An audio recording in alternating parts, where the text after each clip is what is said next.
Good num morning, and welcome back to the third and potentially final session of Bloodstained, Ritual of the Night. The reason why I say potentially final is because our map completion is at 80%.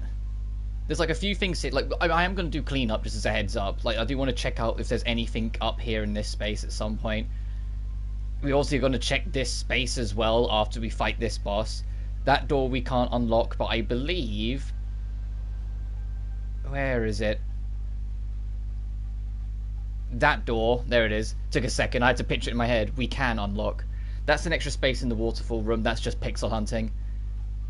Up here we need to check. So at some point we are going to head back to the Ex Machina.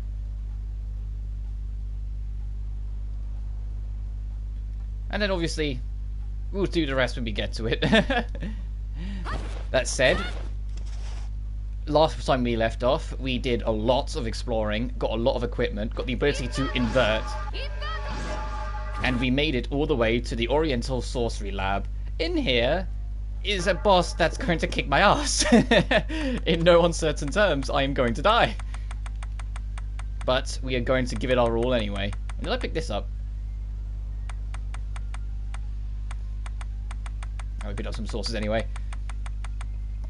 So we are going to go in with... We're just going to go in, alright? With everything we have and see how it goes.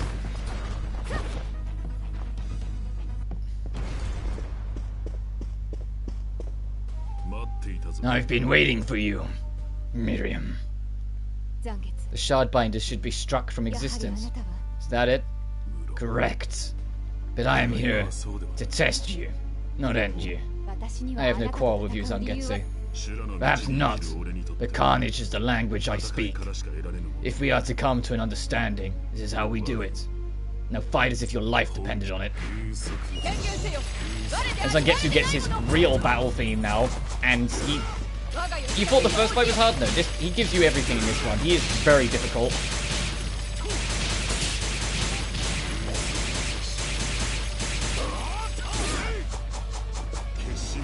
He's already on the fire mode. Ow, fuck.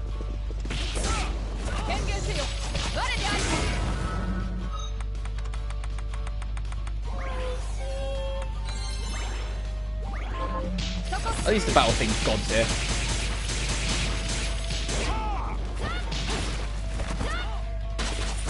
Oh shit!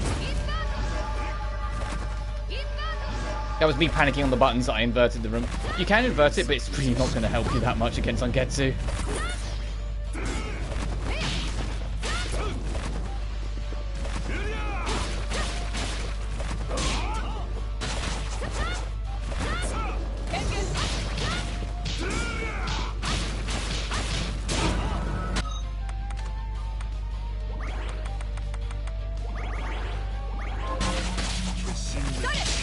Now he's going to his phase 3. His new phase. He's no longer fire mode, he's in thunder mode. So everything will have huge after effects that will travel halfway across the screen and devastatingly big hitboxes.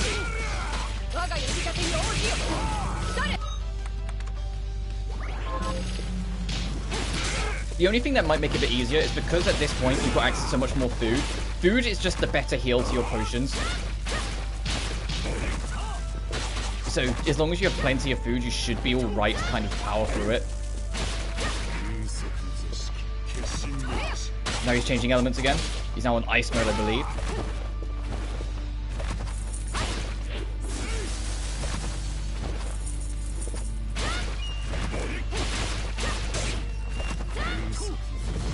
Oh shit. So if we didn't have this food, we'd be dead like 6 times over already.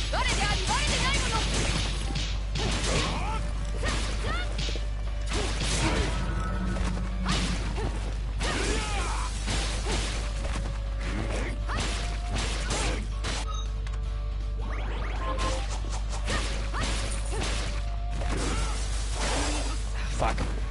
I landed in the worst place.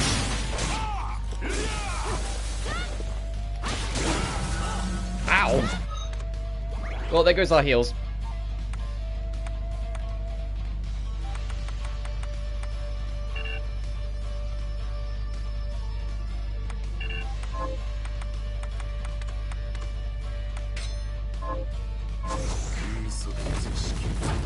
Hey, I need you to heal me.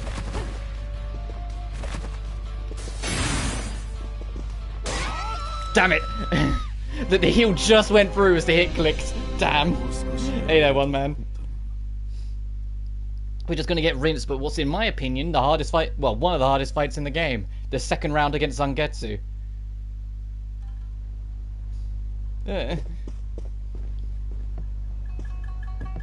And hopefully finishing today, because there's not too much left. Alright, hello again, Zangetsu.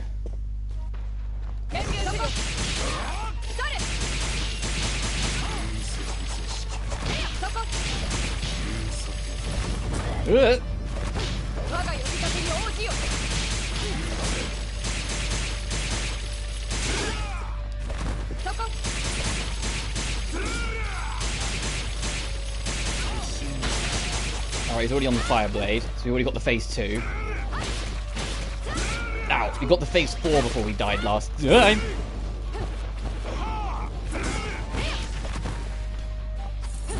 Oh, you bitch, of course he got me.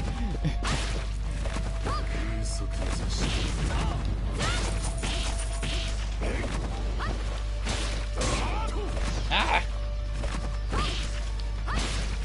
Oh, and one man, I've done all the grinding that I need to do for Suli and Liddy, so we'll be able to just go straight into the A rank exam when I next stream it.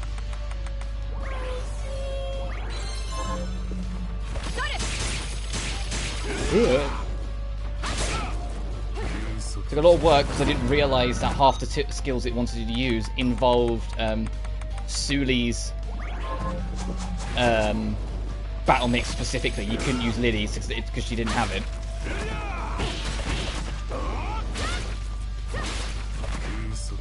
Oh, I'm just staying over here while you do your fire shit, Zangetsu.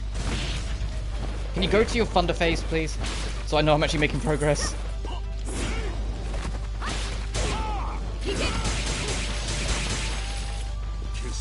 Alright, there we go. I'm making progress. Ow, fuck. See, it hits so hard, that's the thing.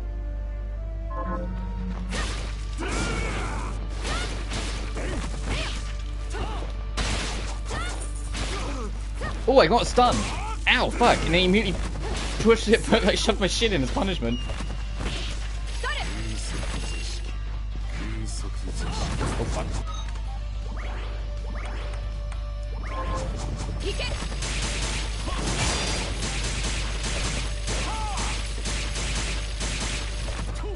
There's a reason why I waited to push to upgrade that spell so much. Oh my god, he got me? Ow! Got me in the air, that bitch. Ow. Alright, now we're back to where we were.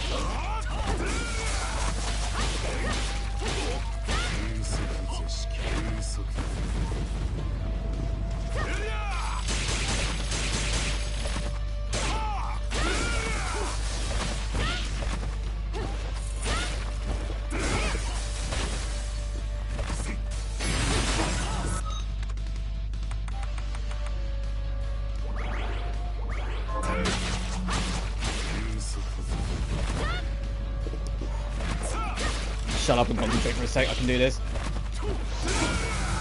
Oh bitch, he caught me on the drop.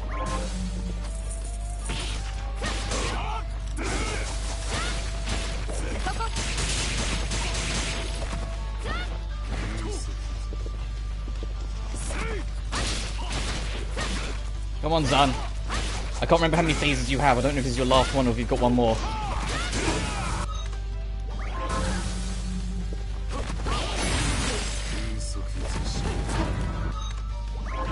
Damn it.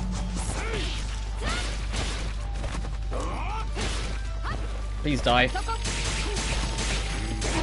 Fuck, please die.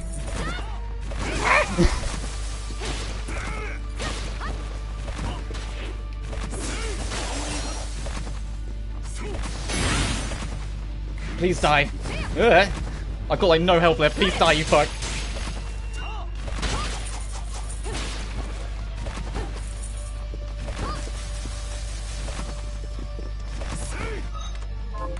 I've got to try and go for it.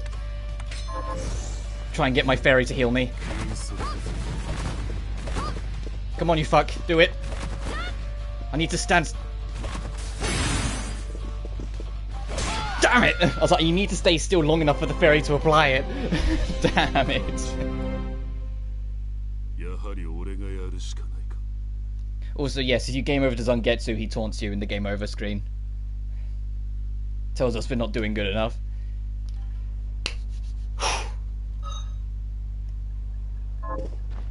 Genuinely, even like the bosses that are supposed to be harder than this, I don't find as bad. It's always this guy. It's always this guy I have trouble with. It's always this particular fight that just rinses me.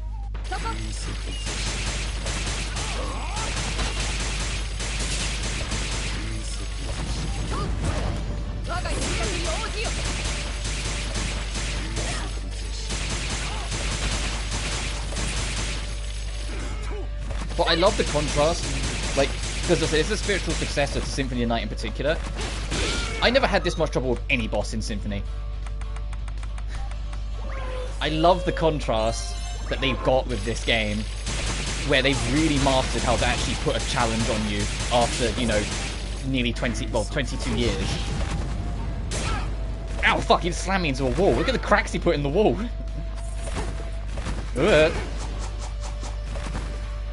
Discussions all. Oh, well, you only just realised that now? No, everyone has an opinion that's kind of wrong, depending on how you look at it.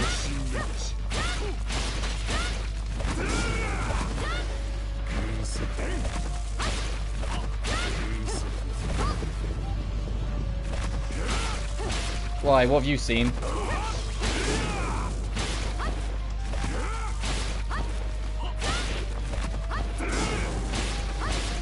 I'm figuring you out, Zun. Gonna get you, Fuck. I had to say that out loud. You know what? I am going to, in the hopes I can catch it early, get my fairy buddy in now.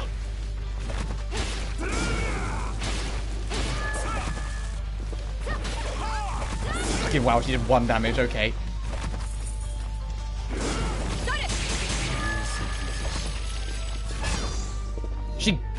Okay, Zangetsu can guard projectiles, good to know.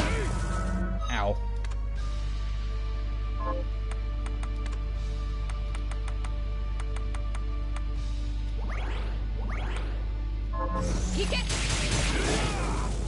$193 damage? Oh, you're a monster, Zan.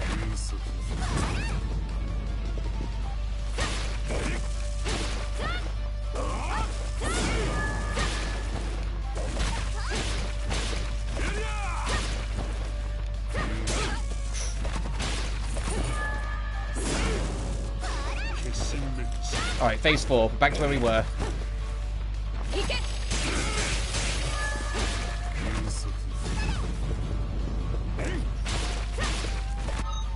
Now I'm going to do a Knight back on. He's actually doing damage. And then just when we start getting super low on heals, then try and get her in hopes we get a mercy heal. Oh, fuck.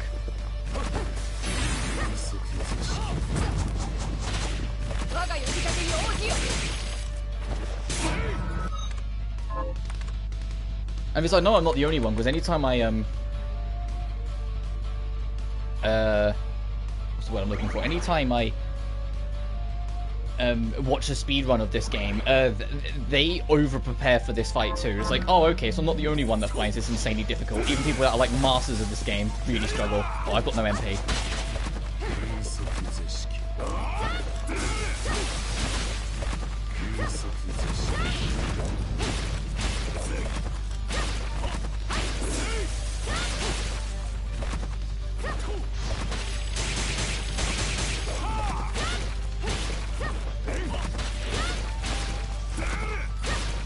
The reason why I didn't want to do this fight at the end of the last stream, because I knew I'd be at it for a while and I had to wrap up.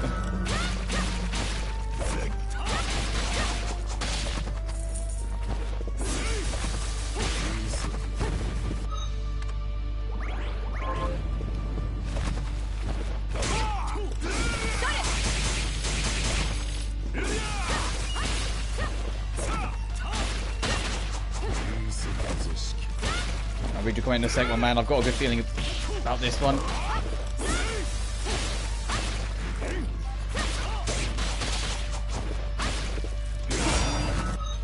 Had to say that out loud.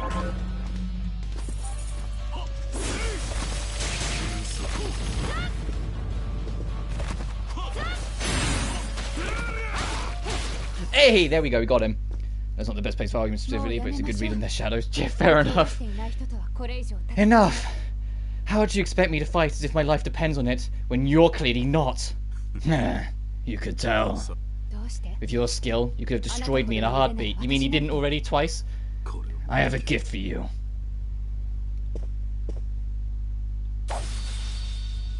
The Zangetsuto. The Zangetsuto. This weapon is mandatory for you getting the true ending, so you have to get it. What are you doing? My sword. The Zangetsuto. I came to England in pursuit of a demon named Gremory. Only by that blade may she be cut down. Gremory? That's the demon that attends Jibal. But why give the sword to me? An impression of society in general is mercenary. Fair enough, dude. Yeah, I try to steer clear of it, especially because, you know, I live in the UK and our politics are in fucking shambles. So I just try and steer clear of it for the most part, but yeah, I hear you. I've tried making contact with Gremory, but I have yet to cross paths with her even once. You think she's avoiding you? She must be. And surely you have noticed. That man you are after, Jibal. Gremory is controlling him. But her hold on him is not absolute. Perhaps you have seen signs. A moment of weakness. A diminishing of his resolve. Yes, when I faced him on the galleon. Good. That means your ties to Jibal are still stronger than Gremory's. And she knows it, which means she will not allow Jibal to be alone with you. When she appears, use that blade and cut her down. But wait, why not come with me and do it yourself? Because if she fears me more than she fears relinquishing Jibal, then we risk losing her. I will have my vengeance on her, even if it means parting with the sword. And there is something else I need to clear up while you deal with Gremory. Alright, I'll finish what you started. What I started, I am certain you will. His occupation sadly is mine. Yeah, that's fine. Anyway, we have the new sword. So the red umbrella is being put away. Depressingly. We have got the Zangetsuto. Which I said this is... Oh, in fact, it's great damage. It is mandatory for completion. I can't remember what the skill is. Is it this? Oh, that's deflect. If you double tap a direction and press the attack button, you'll parry. Is it this?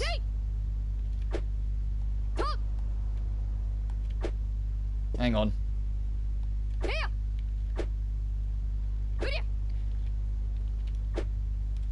There is it. Where is it? Where's Mooncarver? There it is. What did I do for that? You have to do a full circle. Okay. God, to be honest, see if we have two blender right now. But yeah, that's probably for the best. Just enjoy yourself. Don't worry about all the political world all the time if you can help it. I am going to save again because holy shit.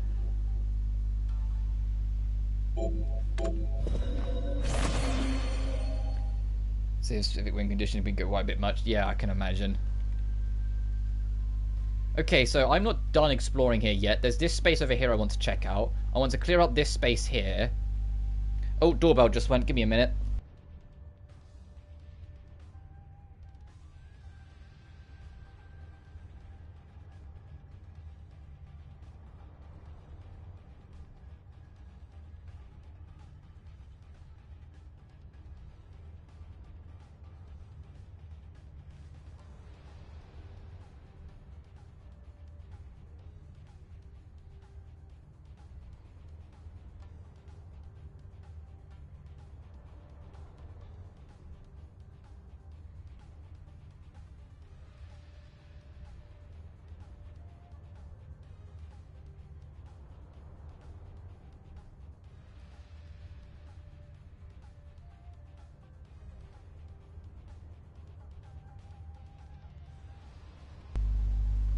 There, I'm back.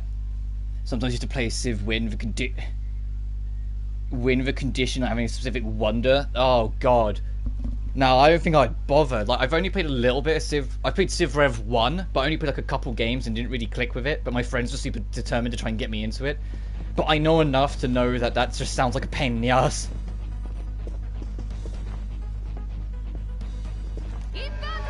Just because the enemy will have a harder time getting us then.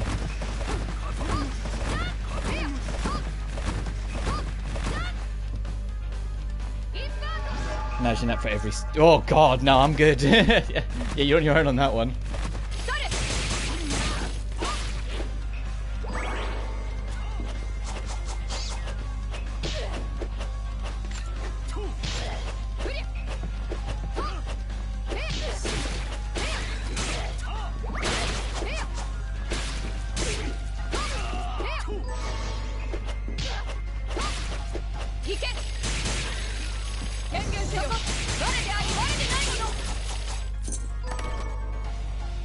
What's your food talisman?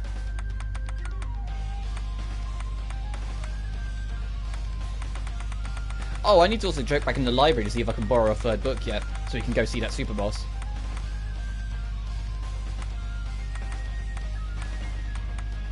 And we need to do the carpenter room as well. Review players every Civ, so everyone leads instead Civ, and you have to do every wing condition with every single leader. Oh god. Yeah, no, it just seems like overly tediously grindy. They could have absolutely not made it like that, but...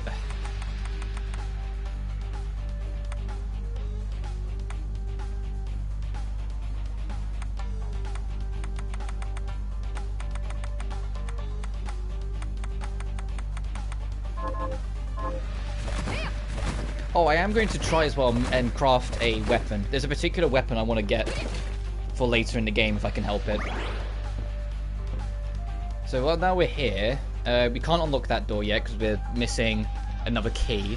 We don't have the Millionaire's key, but I think both the keys we're missing are in the last areas of the game. Because that's where we are going next. We're going back here to the throne room to take on Jeeble.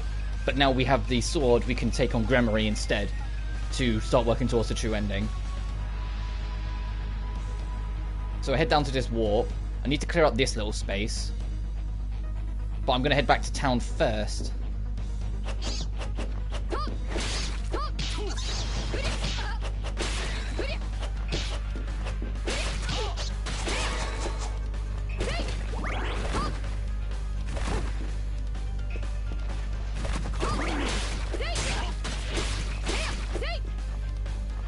The only thing is that because it's a katana weapons are slightly slower than sword weapons. So so this feels, it's not clunky, but it feels clunkier to me to use this, and it's just because of the nature of the weapon.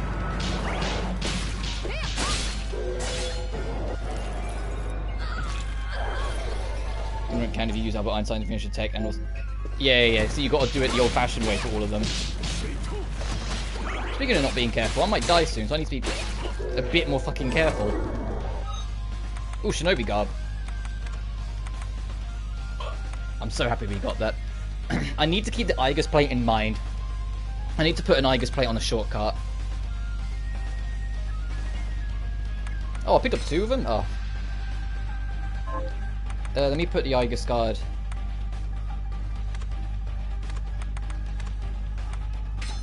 Let's do that so I know it's there, because then this is still my full reset. No, I'll put it with this. Because Aegis Plate makes you immune to spikes, and there's still going to be a couple points in the game where we will need to walk through spikes, so I'll just put it there.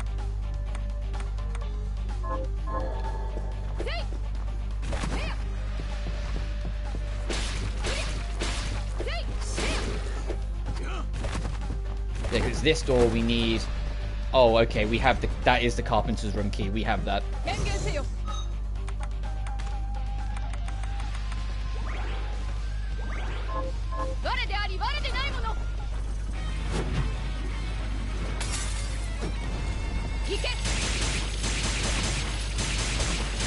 I'm not really sure I wanted to do this optional boss right now. I'll say you can manipulate him, which is what you can see I'm doing here, but still. I'm glad they never fixed this manipulation.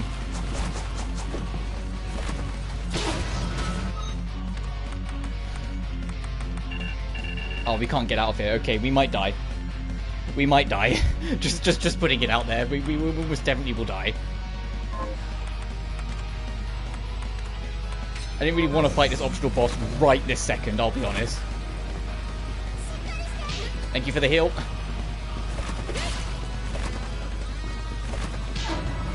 Oh god.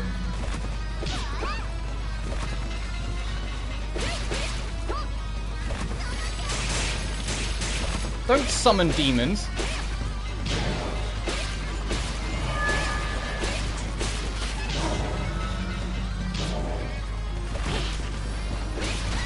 I'm dead. Okay, so I'm not gonna go fight that optional boss. Just swerve in it. Just swerve the carpenter.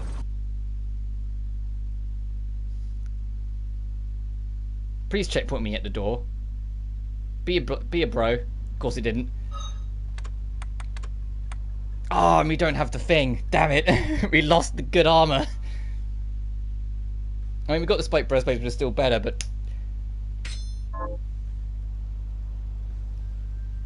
My own fault. I shouldn't have swerved.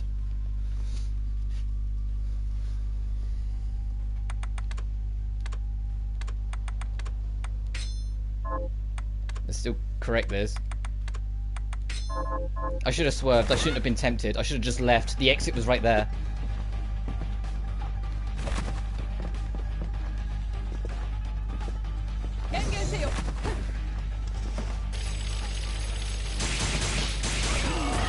Hey, we've got the Shinobi Garb again. We're good. We're good. We're all perfectly fine.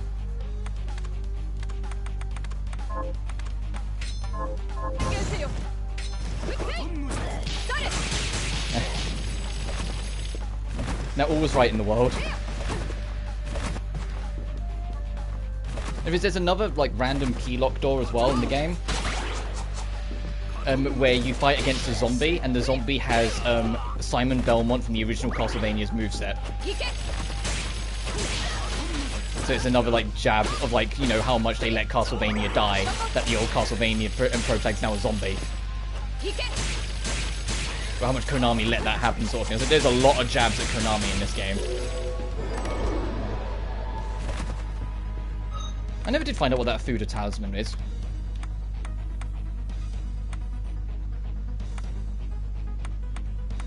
Oh, is it an accessory maybe? Ah, it is. What's it do? Protection of the Kami. Oh, protection from curse.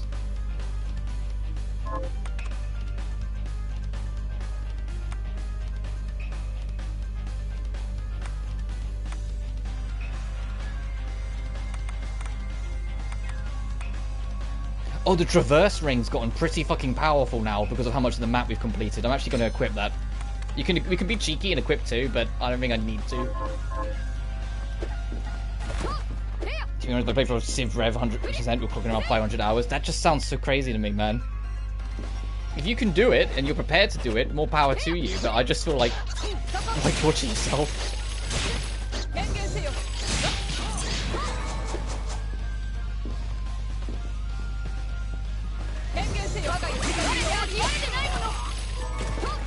Oh, Crimsonite. I can't remember what we need for the weapon I want to make, if I'm honest, but we'll find out.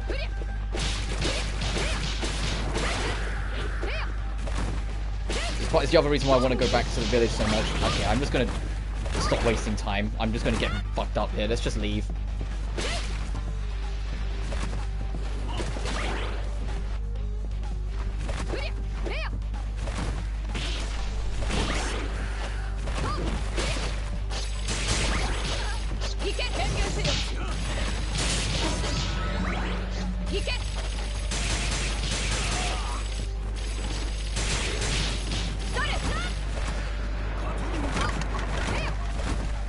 Get me out of here. Fucking get me out of this hellhole.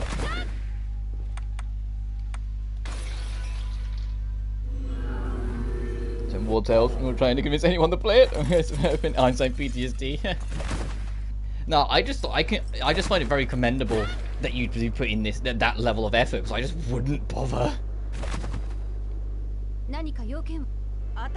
Oh, we have got something we can turn in.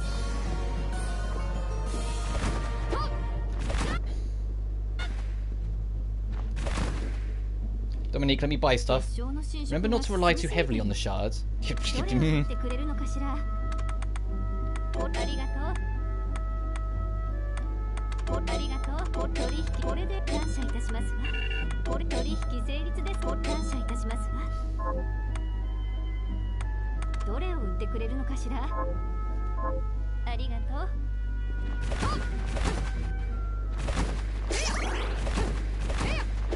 More than Neps. I'll just go with Nep 2014, just go with Compile Heart. August in 2011, just go with Civ 3 in 2005. That's fair enough. It's the franchise has been with you longer, so it just makes sense.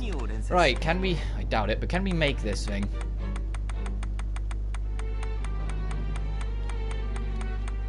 Space Ghost, Snake Bite, Thorn Rip, Gunyear. Where is it?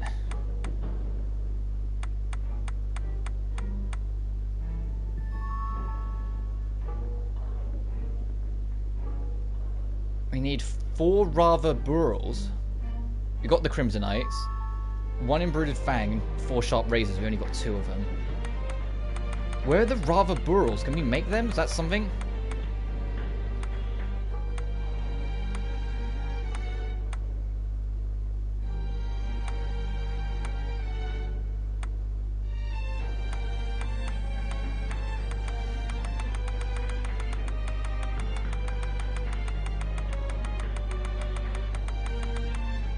Be a negative. We don't have any ability to make Rava Burls or find them wherever.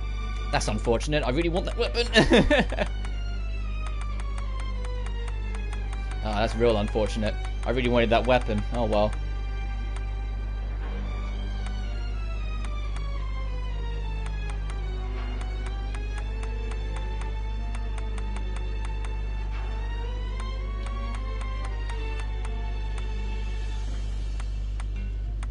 There's some great weapons in here that we just can't make right now. Is there any good weapons I can make? Let's just go back up here and start looking through stat numbers.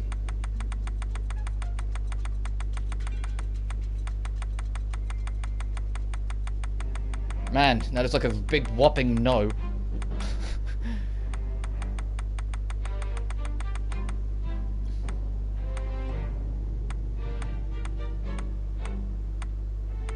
That's a huge no. Yeah, everything that we can make is worse. Everything that's better we can't make. God damn it.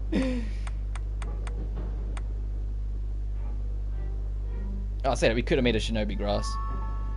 Shinobi garb, sorry.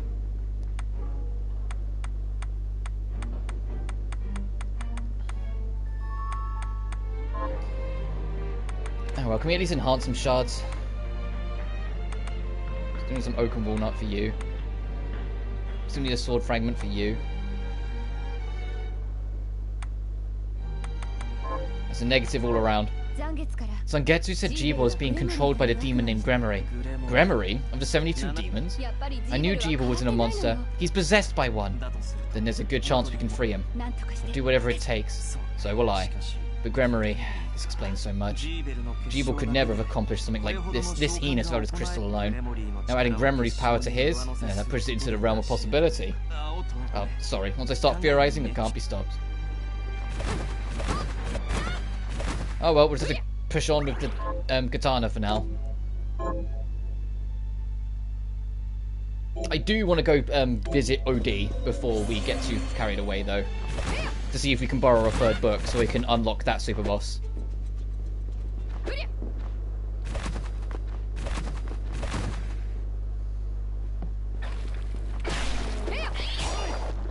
And I wish I could remember where we unlock Space Jump, but...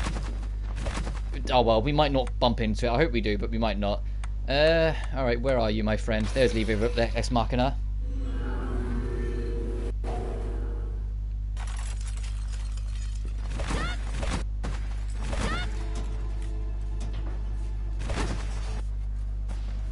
Hey, if I covered enough of the map for you to let me borrow a 3rd book, you've proven yourself trustworthy. Feel free to take out more books at once if you like. Okay, I think this will allow us to fight the super boss.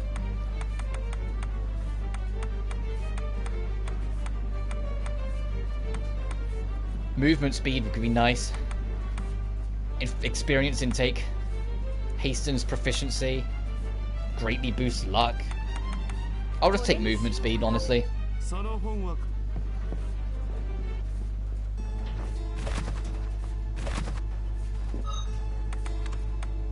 so now we've got 3 books equipped.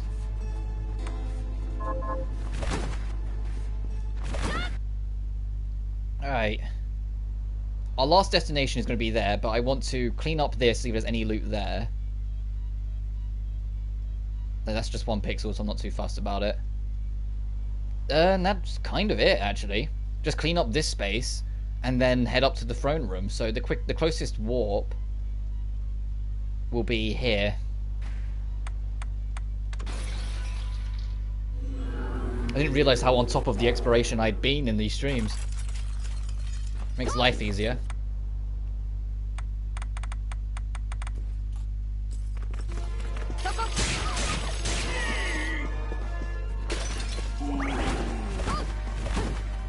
After I've finished, what I'll do then, since I can't make the weapon I wanted, is I'll load up my main save and show off a couple things from the main file.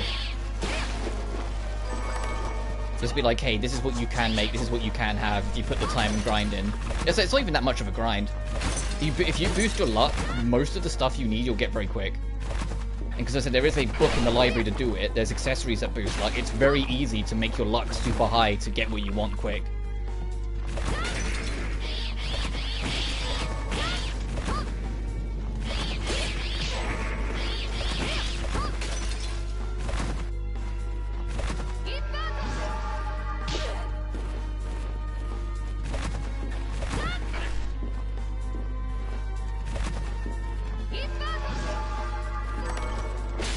Gold.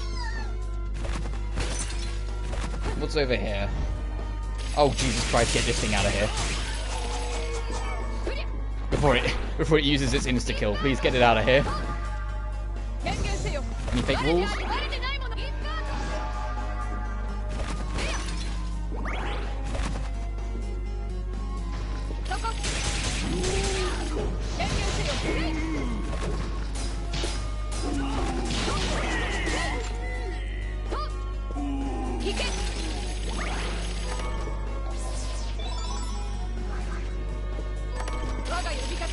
New meat-based dishes we can make, nice. Oh, it was worth exploring. Oh, and this bitch cursed me. Get out of here.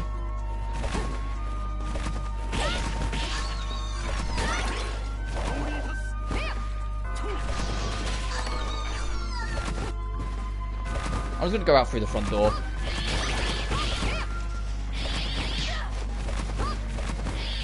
God, do I wish I had speed boost. Not just movement speed boost, the actual, like, shard speed boost. Okay, now I was gonna say, would it be quicker to just go straight up? No, no, not at all. It's way better than Metroid. Oh, I love Castlevanias.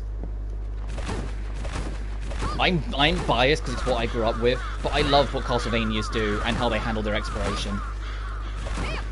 The tools you get are actually interesting. Like I said, Invert is badass in what it opens up for exploration. And the fact it costs no magic and you can do it literally anywhere in the game once you get it, it's amazing. And I call it Space Jump, but... Oh yeah, right, we can drop through there now. Now we've actually explored under here. The floor's broken, so you can actually go through if you want to explore down there.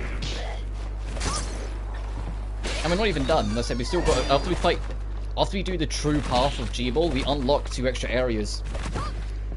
There's some sort of genre semi-new to me. My introduction was Bloodborne. And to be fair, Bloodborne's as good as introduction as any.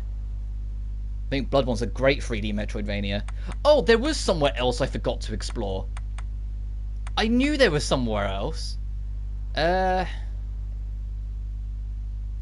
this would be the quickest. At the opening room of the Ascension Hall. Oh, and there's also another area that we now a good level enough we can do. This reminds me of another secret we can go do. We don't have Millionaire's Key, so we can't get in here yet. No. That's another super boss. Optional super boss. And that one's the funny one. Is another jab at Konami, because of course it is. It's a giant slot machine.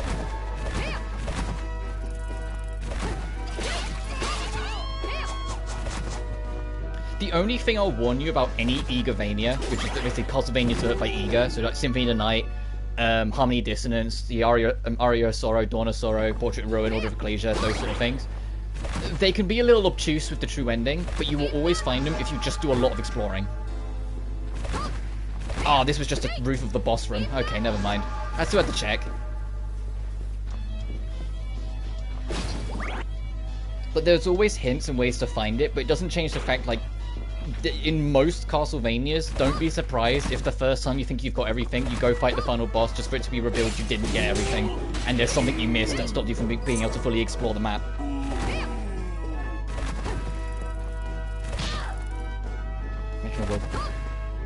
How? How do you do that? How do you make World Bank in one turn? I don't think it was possible to, like, at least, like, turn 10, and that's, like, if you had, like, a really, really fucking lucky build. Oh, I'm not looking enough at the camera. Let me just do this.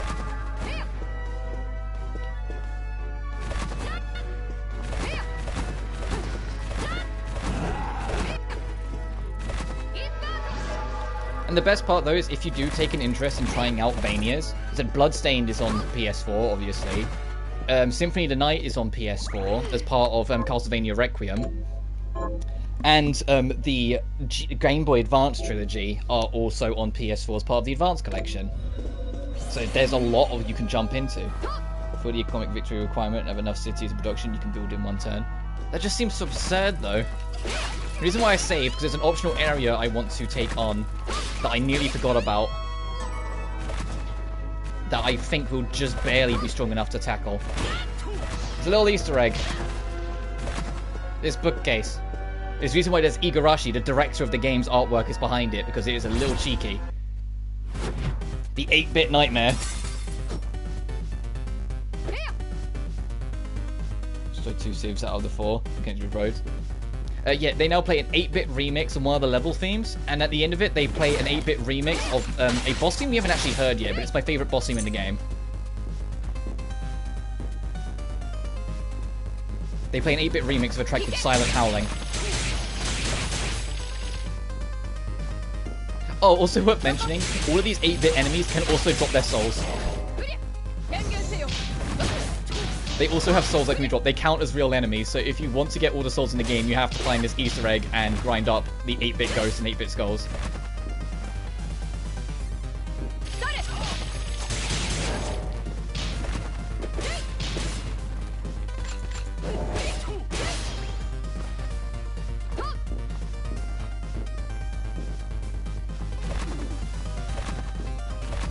I don't remember, is there fake walls in here? I can't remember if they make that reference or not. Because there is a classic mode that was added later on in this game that does have fake walls.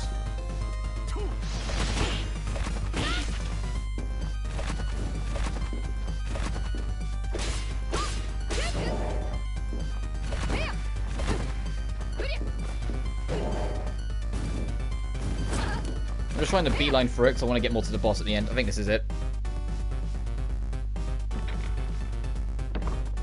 I can't remember how big this section is. Okay, it is the boss. And we get to listen to the 8-bit version of my favourite boss theme in the game.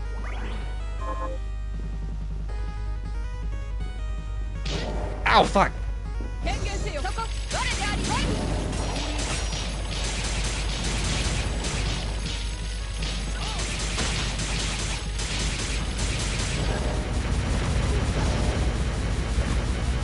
And it is another super boss, by the way, so I don't expect to win this, but I still want to show it off. Oh, it's starting to rain. Fuck. Give me 1 minute. My mother just put the washing out. Just give me 1 minute. Back in a sec.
Right, no more distractions, I am back. Right, how do you get that World Bank bin? But while I can replicate the phenomena of building a World Bank with the United Nations in a turn, I will save and record it. I probably won't be able to find a Let's Player to do so. Ah, fair enough. You need someone to actually be able to help you, like, inadvertently help you make that setup. Got it. Alright, let's get rinsed by this boss.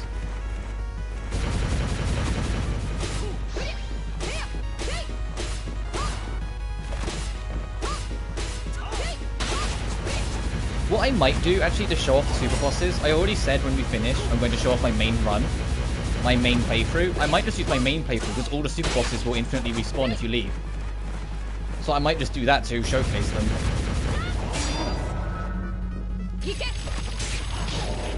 Since we're absolutely not going to win this. This guy has like one of the biggest health pools in the game, so I know we're not going to win this.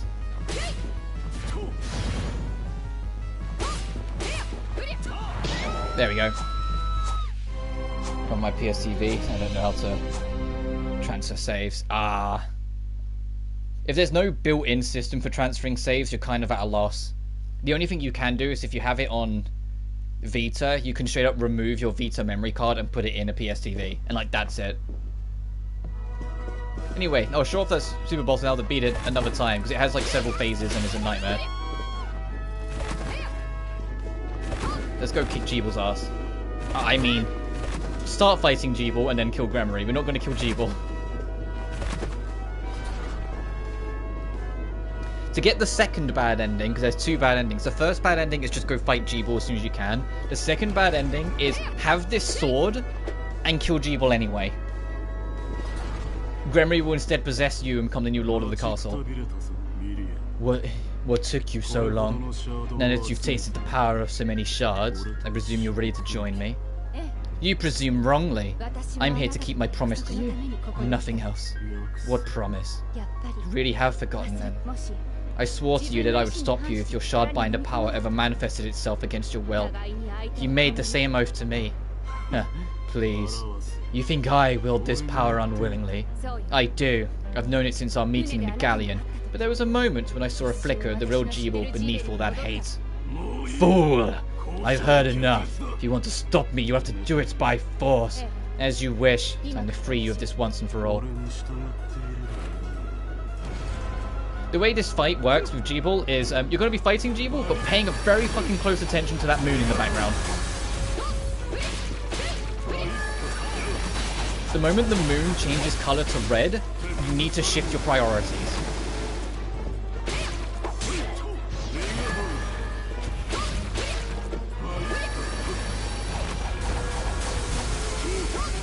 It's why I'm not using any spells, because it's very easy.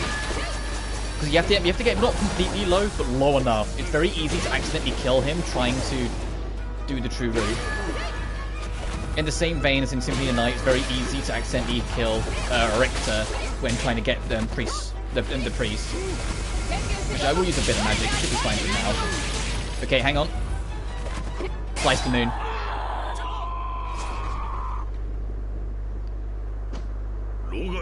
At last, the Libella Gaiath is mine. Yeah, where the fuck did you come from, Alfred? Okay, bye. Think again.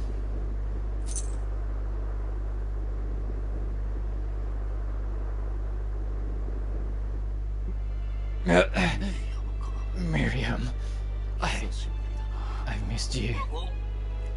I knew you were in there. I knew it. You kept your promise. Thank you. What's going on? No. The corruption shouldn't spread this fast. It's better this way. The world can be rid of me. But this castle, we cannot allow it to. Shh, I know. I'll destroy it. But you're going to live, Jeebel. I'm glad I got to see you smile. One last. Jeebel?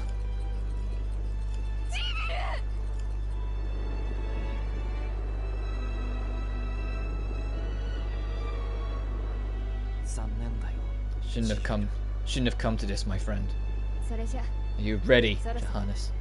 I am if you are. Yes. I have a new promise to keep. Plan to destroy the castle. You won't be able to do it without the Bloodstained. Then I need to track down Alfred. Gremry will be after him too. Tracking Gremry might be faster. The moon. You mean? I'll try it. And he's dead. He's turned into crystal. That's it. Might be some hope. Yeah, if you've got it on an actual memory card on your Vita, the PSTV, because it's what I used to do, the PSTV can accept it.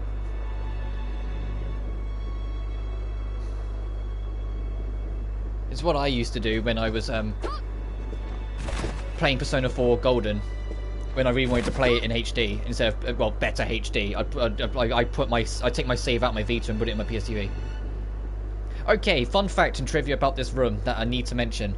After we fought Gremry, if you come back to this room, and only if you're either a backer of the project or brought the only bit of DLC that this game has, there's an optional extra boss in here. You fight the director of the fucking game. Iga shows up and you can fight him. I'm not kidding. It was either a backer. If you back the game, you got it for free.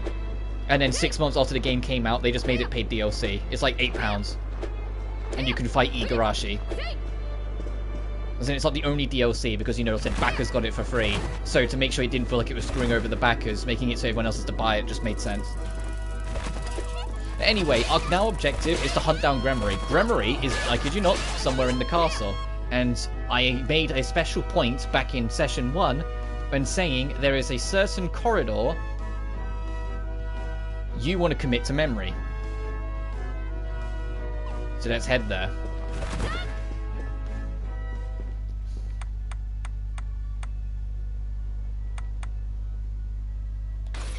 I'm pretty sure it was here. I know it's in the garden. If you haven't been paying that much attention as you go through on your first playthrough, or don't remember one particular part of the map, this can be like potentially the most tedious, because it's the biggest grind. Because you're just going through the whole map, looking everywhere until you eventually find it. But I managed to find it on my first run, so in that mindset for me, I think most people will. Because when you run through here, you'll notice that the moon follows you through this room.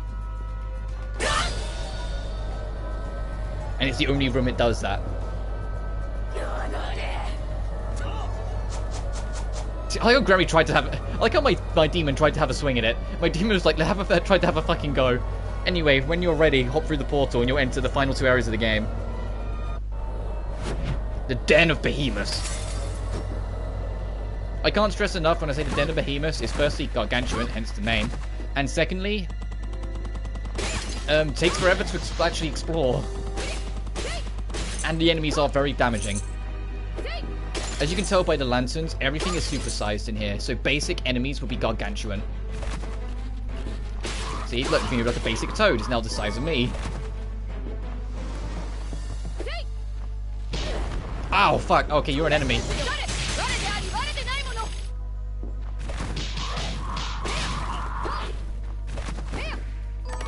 Plus side, all the chests are giant as well, so it's literally like you've been shrunk down as like a bite-sized person. It's the easiest way to explore it. It's the easiest way to explain it. Everything's way bigger than it's supposed to be. What the fuck? Why'd that chariot just throw me away?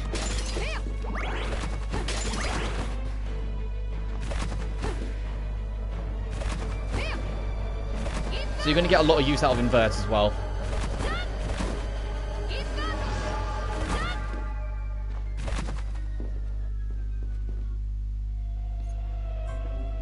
Oh, and there's Alfred. You know what was nice? I got 173 views on my last stream. Damn! That's badass, dude. Well done. I'm happy for you. Alfred! The book. The Bloodstained. What about it? She stole it. I brought your apprentice like you. No, it was like you, as he's going to say, like you asked. What happened here? Master, who did this to you? Thank you, Zangetsu. Johannes, I must beg a boon of you. I must fight. Yeah, that's a badass, dude. I'm really happy for you. What? Oh, alright. Miriam. We need to talk. Yes. I thought Alfred was our enemy. Dominique seemed so keen on pitting me against the old alchemist that I decided to have a word with him after you and I fought. And unfortunately, he confirmed my suspicion. Oh yeah, plot twist income. Which is, Dominique has been manipulating us this whole time. I'm not certain why. Yeah, you know that nun who's been helping us out with the game? The blondie with the glasses? That's like all caring for the kids. She's been orchestrating the entire fucking events of this game. She's the twist villain of this. Wait, what? She has wanted to deal with this mess in an expedient manner. She would have sent you and me to deal with Jeeble together. But instead, she divided our strength and insisted I chase after Alfred. It didn't make any sense. Alfred was never trying to get in our way. I'm not sure about you, but he got in my way.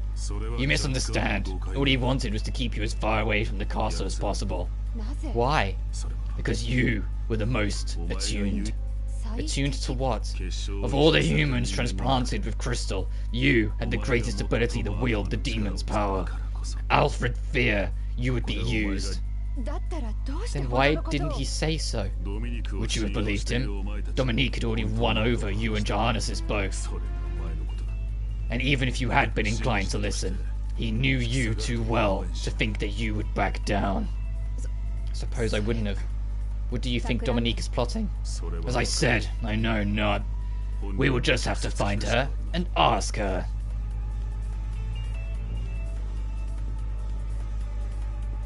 Miriam, the master wants to talk to you.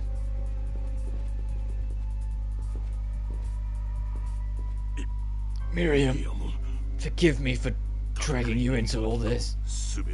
I am responsible for all your misfortunes. I hope you can find it in your heart to...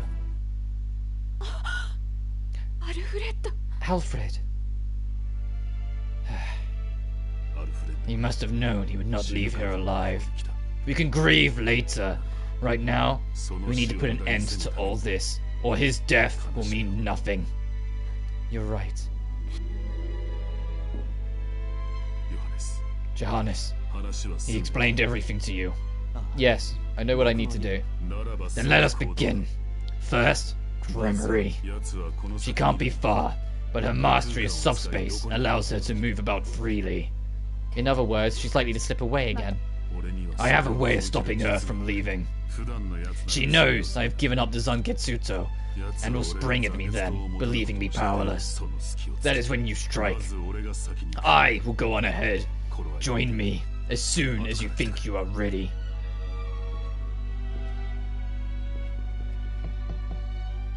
I can't do much of anything until you get back to Liber Gaia.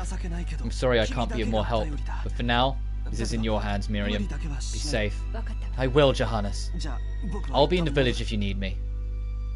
Oh, speaking of the village, if you go back there now, Dominique's shop is now being ran by the kid she saved. Because Dominique's not there anymore. Because, you know, she's been outed as the traitor.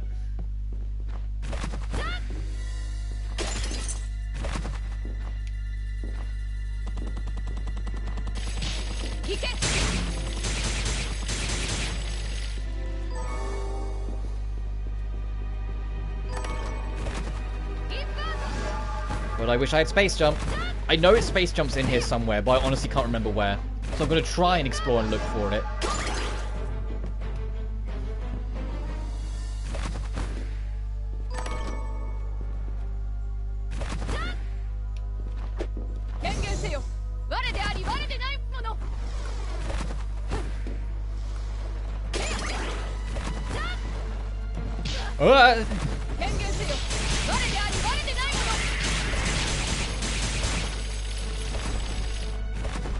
Get back here, you big fuck.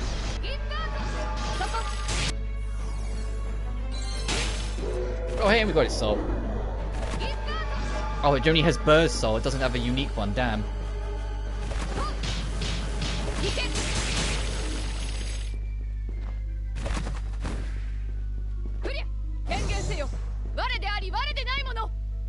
Oh, okay. I thought there might have been a secret in there. It was just a pixel of the map being weird.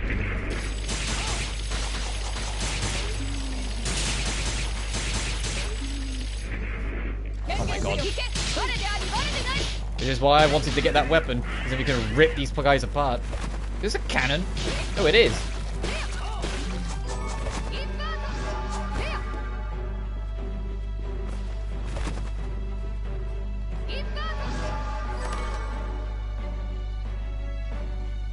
Oh, hang on, Mother's message.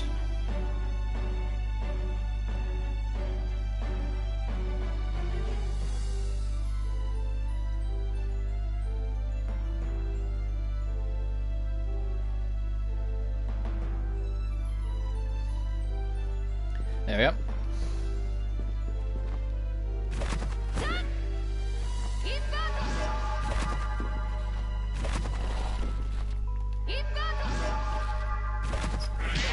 Oh wow, this is an awful combination. Oh god.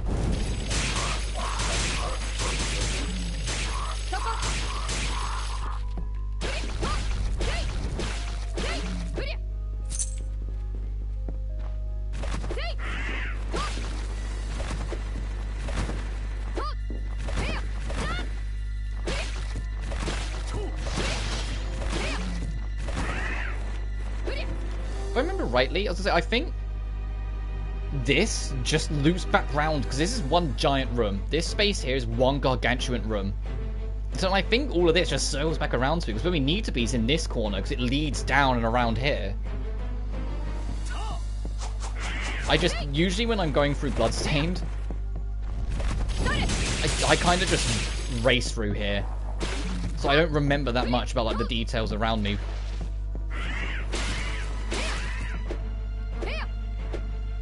Oh no, there's a door in there, okay. I was looking for a secret.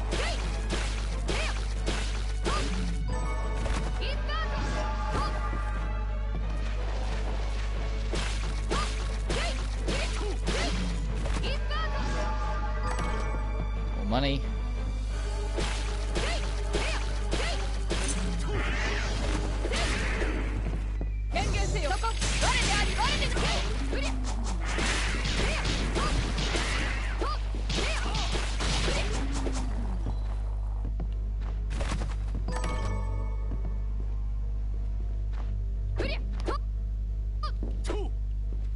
Oh, this fucking room.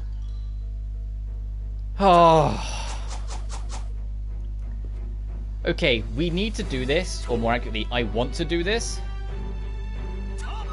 But it doesn't change the fact that it's really difficult and really annoying.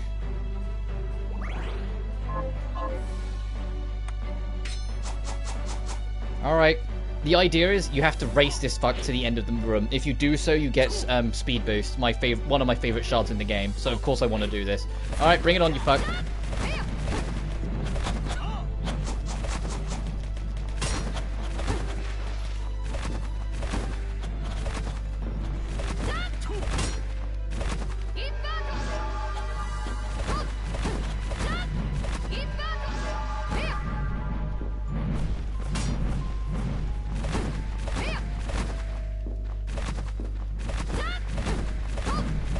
We win.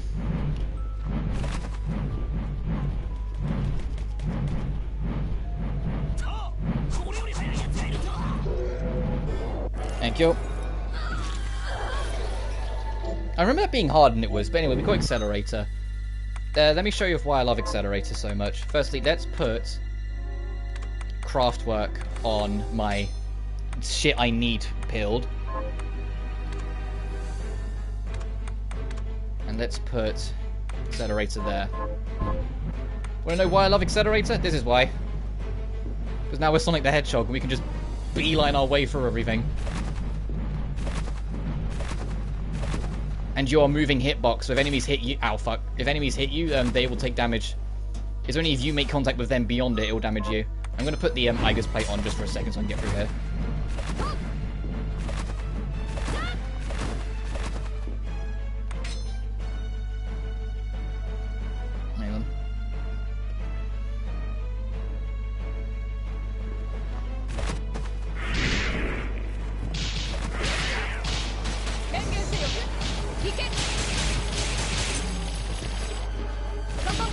And exactly the same as it was when I did Aria Sorrow live, I'm almost never going to let go of R1, unless I don't have the magic for it.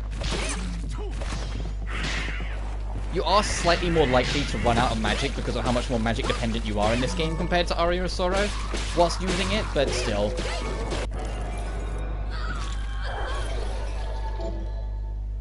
Release Toad. You can release a Toad in a direction.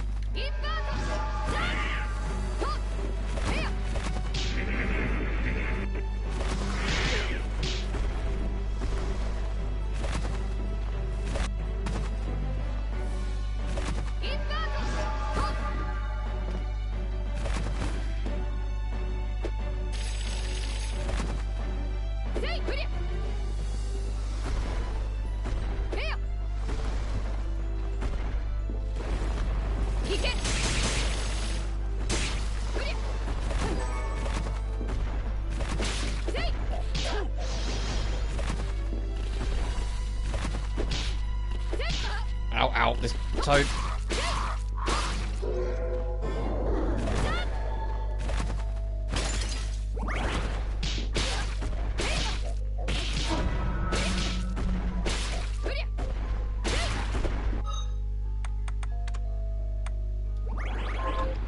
How much money we got? Next time we get the chance, I'll go back to the shop and really stack up on potions and shit.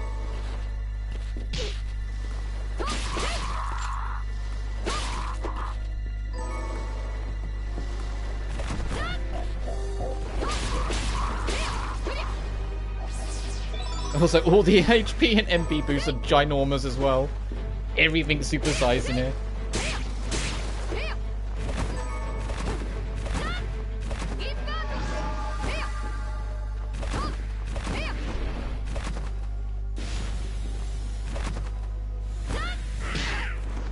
Oh yeah, there's also a supersized fucking dragon in this room, which is part of the reason why this room's so ginormous.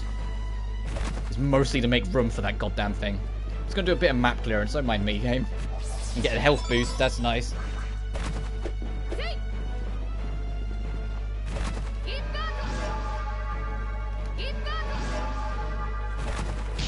Oh, there's the dragon, the Abyssal Guardian.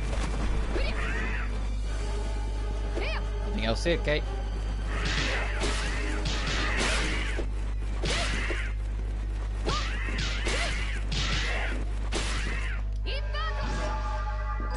And here is, hey, the Millionaire's Key, so we can now go fight the slot machine if I want to. I'm not gonna, because it's another super boss that we won't stand a chance against you right now, but still. Oh, I actually got a deflect off there.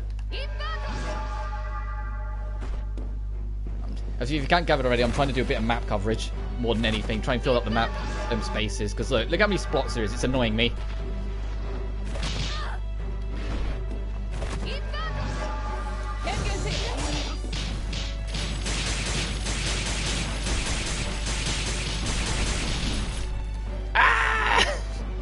Get back there.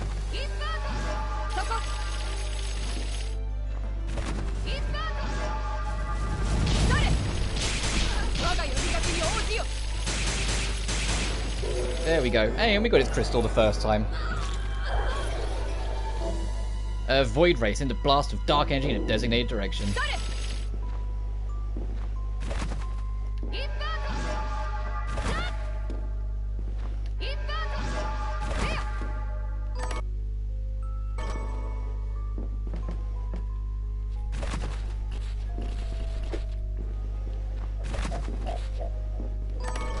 1,000 gold. Okay, that's more. That's basically just potion funds at this point.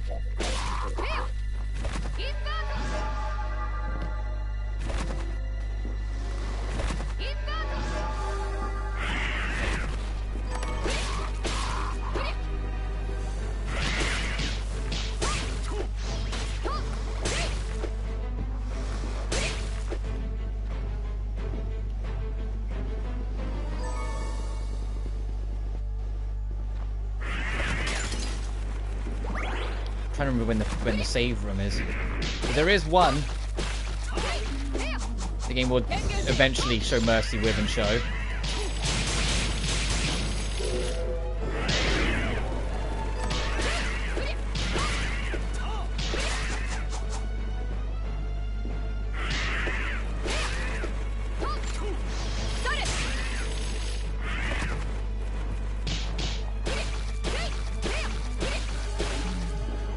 dun, dun, dun. But even though I haven't made my schedule yet, just as a heads up, obviously I'll be taking tomorrow off like I usually do. But back on Sunday, we should be on the home stretch to start pushing towards finishing Atelier Lily and Suli, because we are close. And like I said before, I think we can get it done before... Oh god. I think we can get it done before November, which is the plan.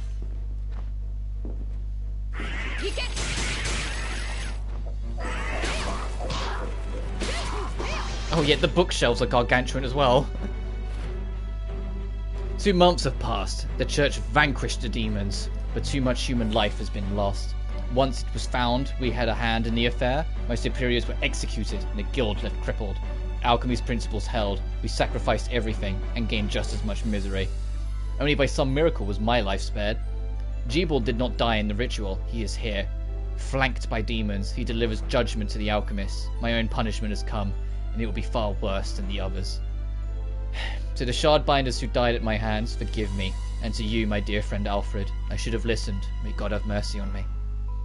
So yeah, the lore book has always been the perspective of Alfred's closest old friend, on how he ignored Alfred's warnings at every turn, pushed to always go for alchemy because he was aware of the impending industrial revolution and aware that alchemy did not have the influence it once did, so wanted to try and push it forward and bring it to the front line again and all that stuff. Make it so alchemy has to be the most desired thing in the world so the alchemists could maintain their position of rule over society. And they did it by creating their own situation they could then solve. Think The Incredibles, when Syndrome makes a robot menace destroy the city just for him to deal with them to make out he's the superhero. Except it went wrong, the demons exploded out and dealt with massacred many people, and everyone found out it only happened because of the Alchemy Guild. So the polar opposite happened, everyone rejected alchemy, and millions of lives were lost as a result. That's the lore of this game, with Miriam and Jebel being their greatest accomplishment. Well, or greatest failure, because, Jebel did turn on them. Also, there's the save room.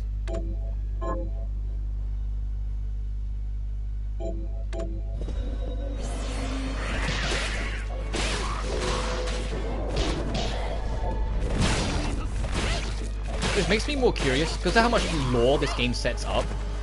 It makes me curious what they plan to do with sequels.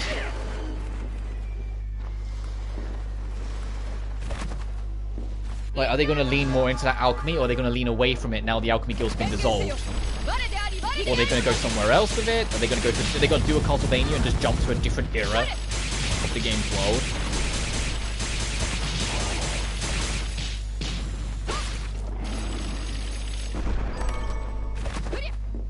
So I'd be okay with that too. It's what got me so excited for each Castlevania release, that they would be based in different eras, so they could mess around with established formulas and ideas. And it shows that Iga definitely had a favourite, because the era this game takes place is, although not identical, is very similar to the last Castlevania he made before he left and everything happened, that being Order of Ecclesia.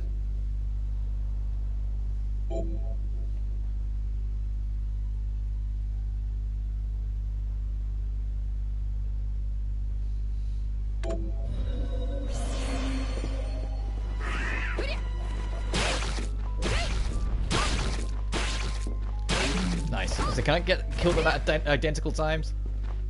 Oh, next boss fight. The Duke of High Rollers. The gambling man. Yeah, okay, fine. I was just trying to be cheeky. You wanna know a fun way to mitigate a lot of the threat in this fight? Bring the Iger's plate.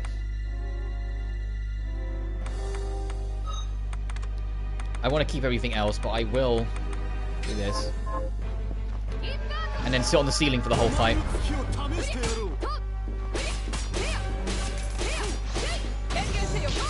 Because most of his attacks will be on the ground. Which is why they put these spikes here, so if you know to use the Iger's plate, you can just sit up here. Doesn't make this fight... doesn't completely save you from this fight, but it does make life a lot easier for you. The only thing you need to be wary of... if I look at my funding, when he's nearly dead, he will regenerate health by stealing your money. The more money you have, the more life you'll get out of it, so be wary of that. He's doing it now. So some speedrunners will make themselves go flat broke before this fight. They will go to the shop and spend an extortion. Because they say, he just stole everything we have. We are flat broke now.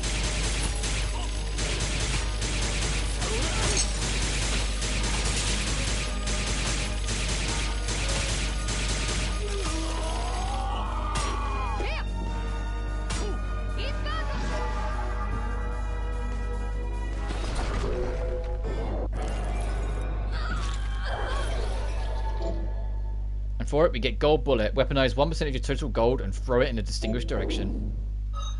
And you get all your money back. So don't stress. It's just a thing for the fight. But that, yeah, you can completely trivialize that fight. It's why they put the spikes on the ceiling. It's teaching you that that's even an option.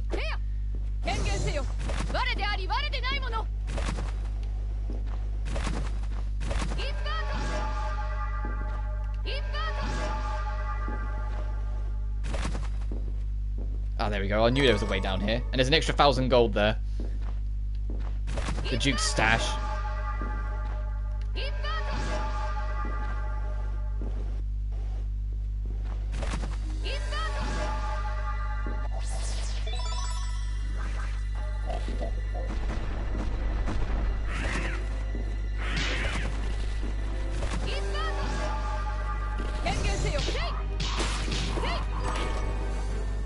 Why money's everywhere here, because it's, you know, basically the equivalent of the banker boss is here.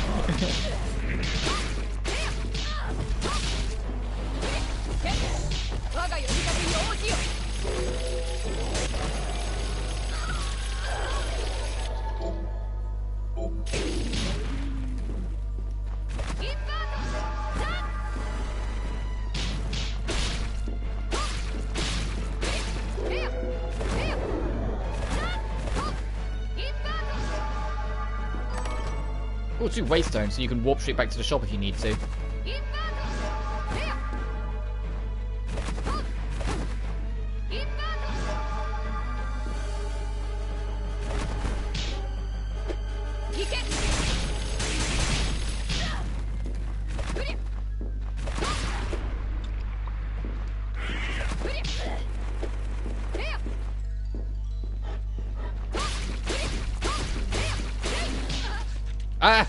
Get off me!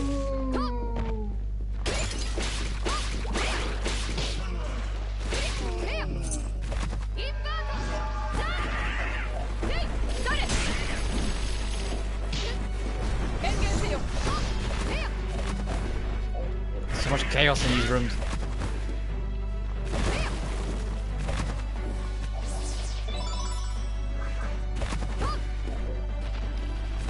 And that well, I believe, is where we need to go, but just one sec.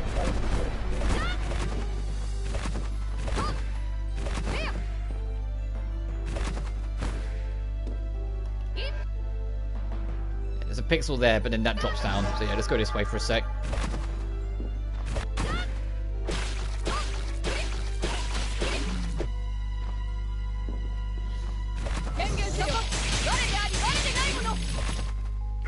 Okay.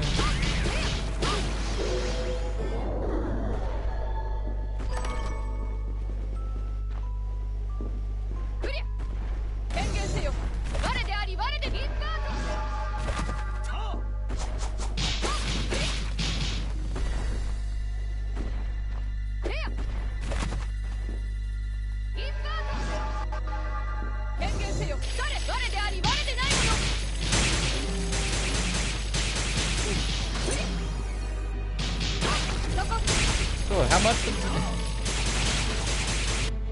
What are you guys guarding?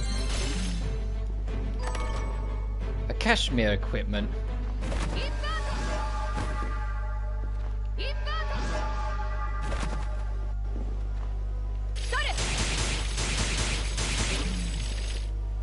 Oh, I don't need to go back this way.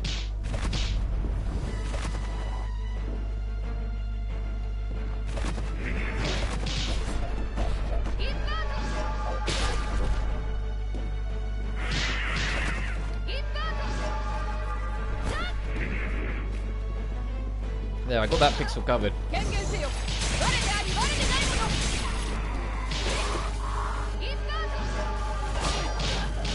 I'm just gonna go around this fucking Abyssal Guardian. It's not worth the hassle.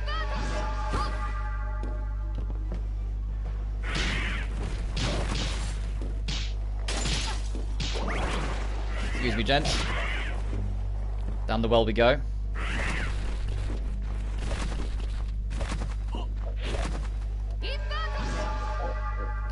Thank you, Pixel.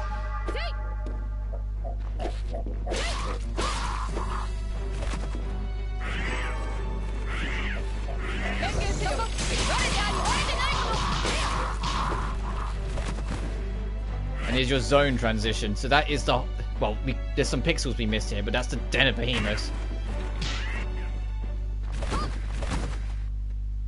And down here, this is the final area of the game, the Glacial Tomb.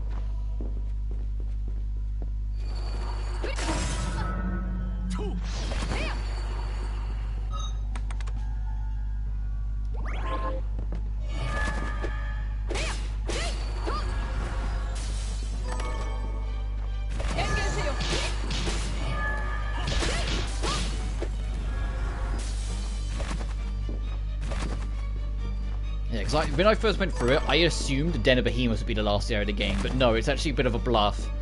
It's an icicle cave. It's with demons, these gargantuan monsters frozen in the background, where your grand finale will take place.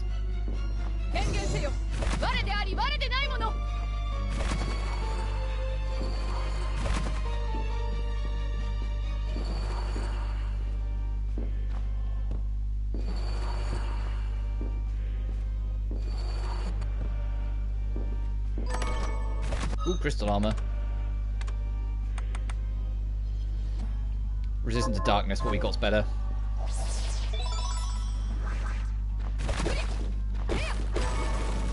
Weighted ring.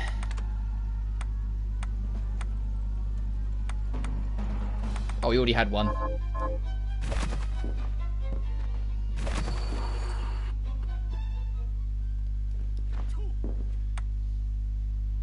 And from here we got our warp, which we're gonna want to take.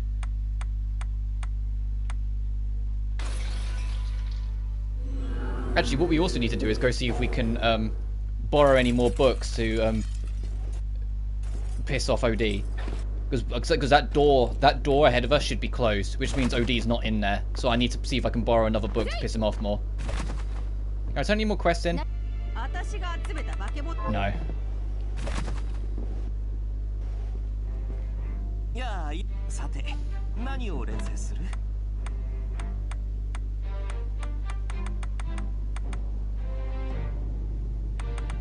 There's high jump. We need a bovine plume.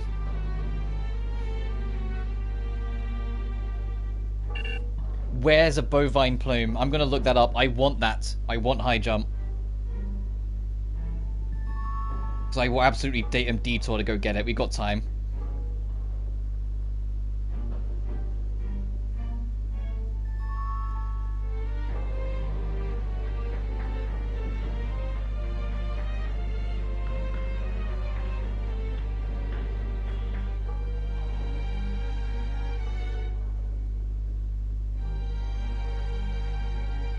Dropped by the Hargentis in the Oriental Sorcery Lab.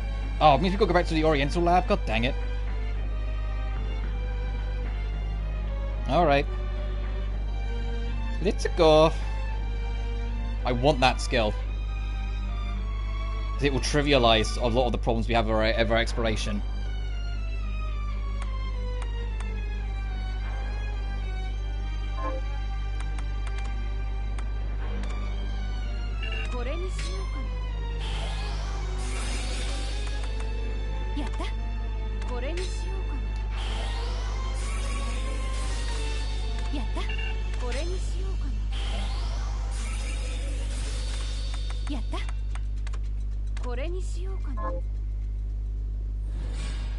An ominous black mess that is probably edible, but you first.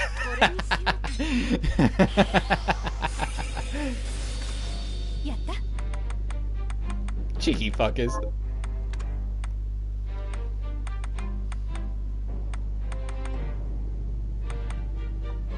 you can upgrade the accelerator to make it so you move even faster.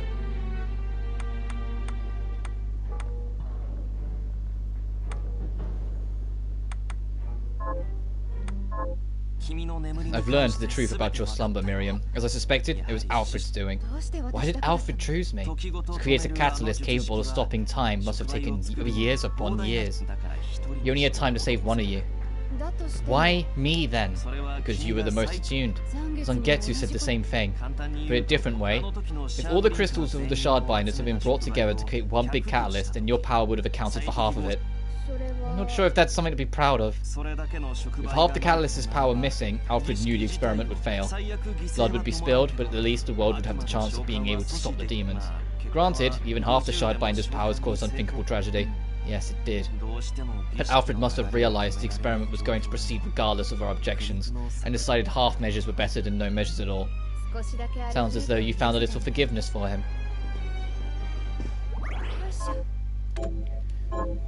I'm going to save because I think we can borrow a 4th book, and I think maybe that will do it. That will trigger.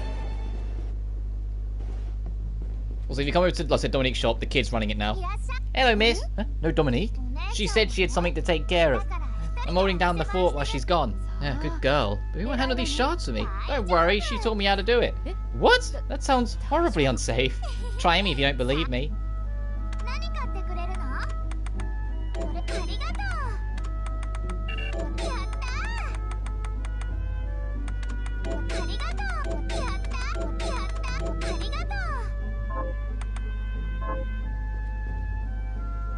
Alright, let's get over to the library, see if we can pester OD. If we can borrow a 4th book, then I might be onto something.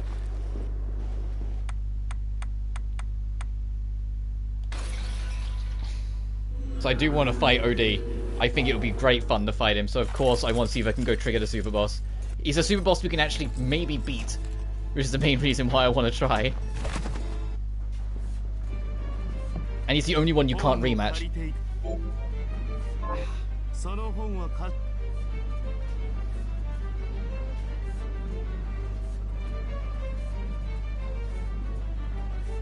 Odie, if I go clean up some pixels, as in like clean up this and get it to 97%, then will that be enough to satisfy you? Let's find out.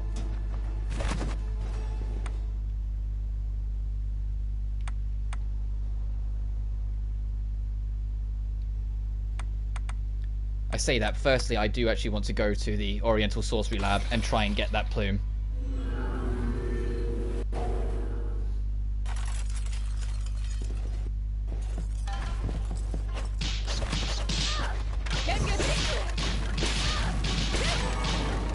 Okay, no.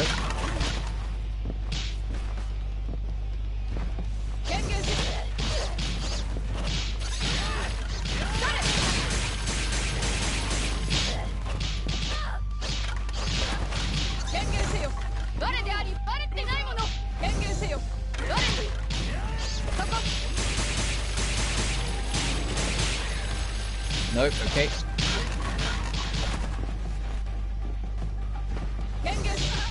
I will get this plume. It's a 6% drop. So it might be here a minute, but we'll get it.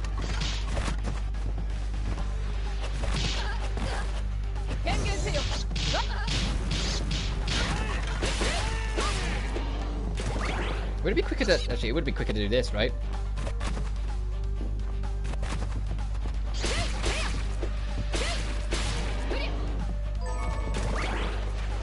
Yes, way quicker.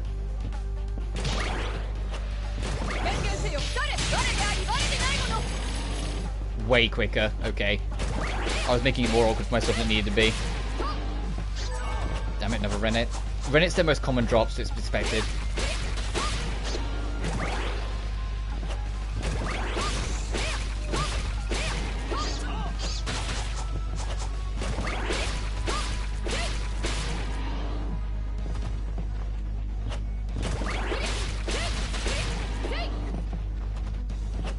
Come on.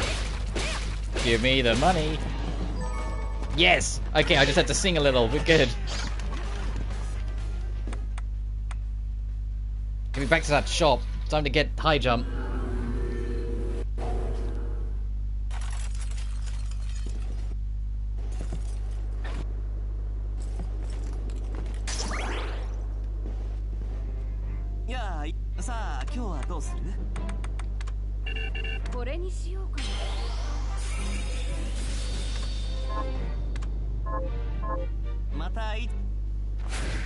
We now have infinite jumps.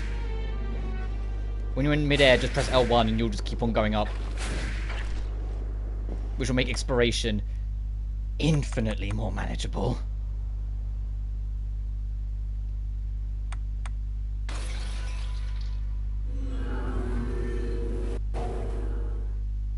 Oh, I probably should have healed.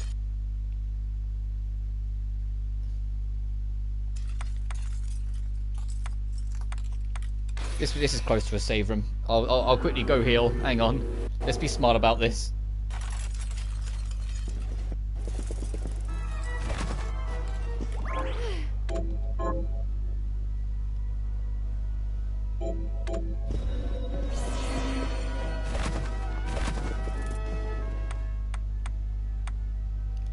Because I don't know what the requirement is. Is it 97%?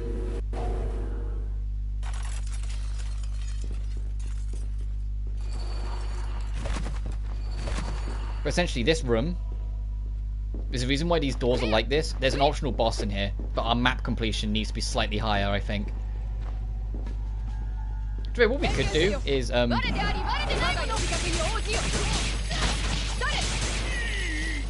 can carry on until we reach the final boss, then look at our map completion and see if that's enough to trigger it.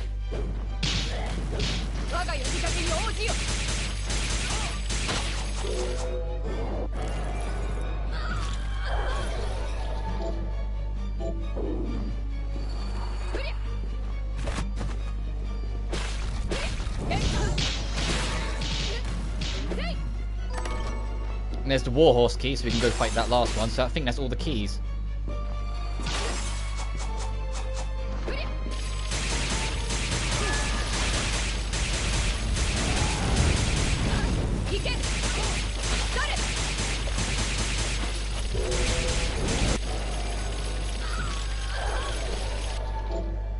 First it's you. Launch a focus ball of dark energy in a designated direction.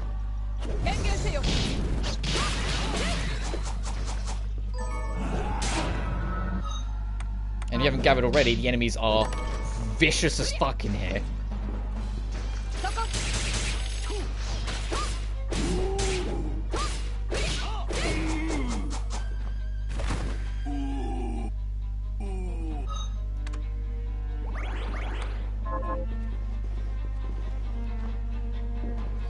It's almost like it's the last area of the game.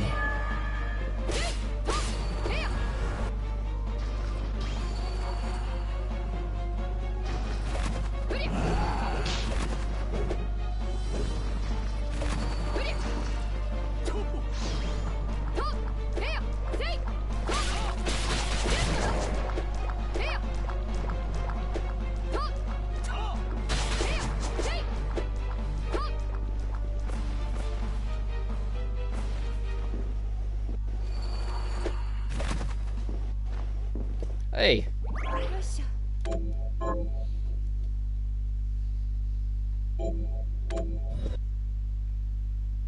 I'm going to backtrack to clean up some corners and some rooms I avoided. So I think...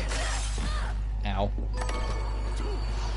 Yeah, down there's... that's Grammary.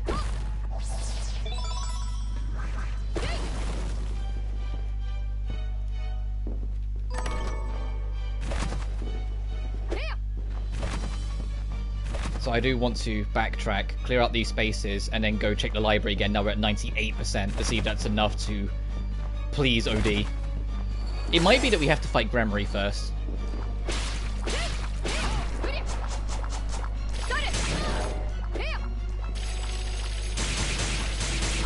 Which also, if that's the case, that's fine. Grammary isn't the final boss, believe it or not. We got a Dominique to worry about.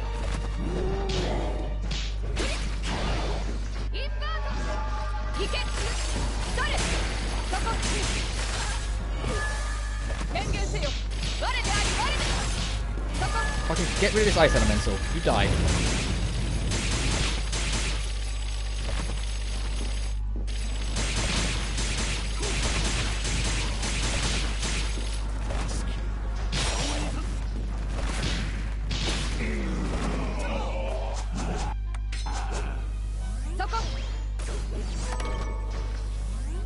Gargosh? What's that? Holy sword that answers to its master's will. Ooh. Sounds fancy.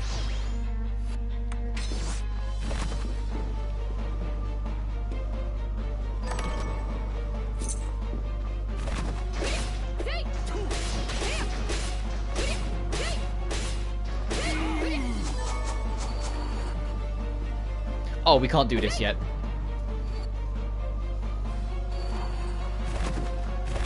But that's for later.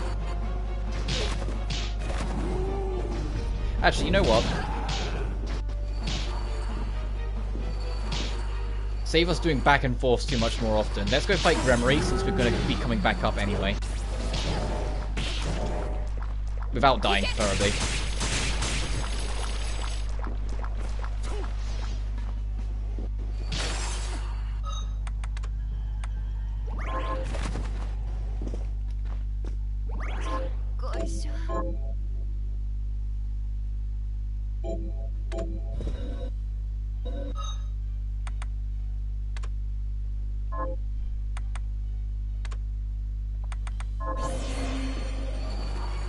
Alright, Grem, let's go for it.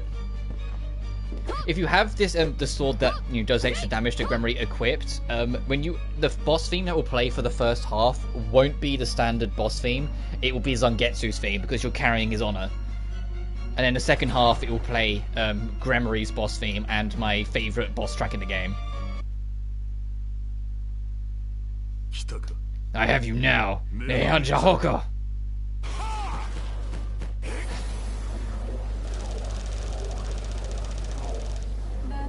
Fool, you've just made your last mistake.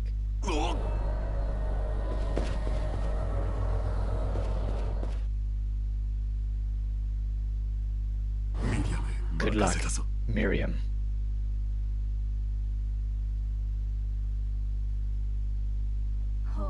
You may possess the blade now, but without him to wield it, you pose no real threats to me. Wrong, demon. Zangetsu's wrath and mine are now one. You used Jibel, and now you will pay. Very amusing, wrench.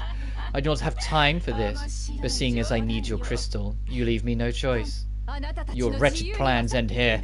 Baal, King of Kings, must be summoned, prepared to be brought in line.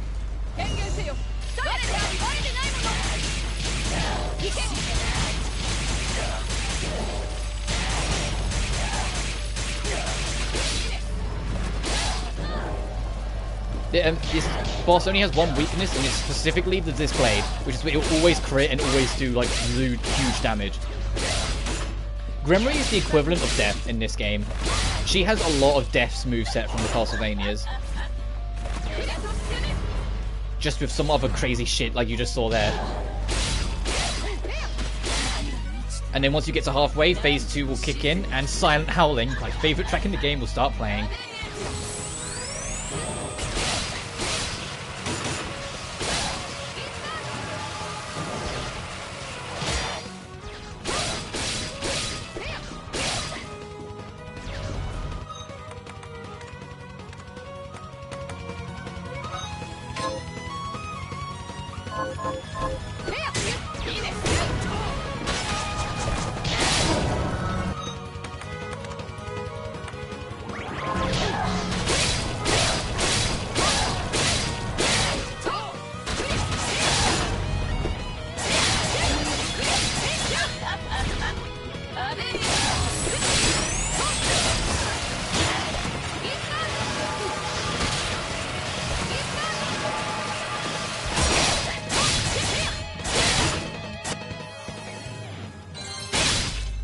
And that's it.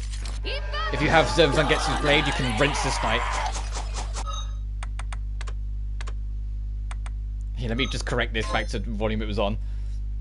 And we didn't even get to listen to the whole theme. We killed her too quickly. But that Silent Howling is an amazing track. And for our trouble, we get a new directional shard. The ability to straight up dimension shift. We can straight up teleport now.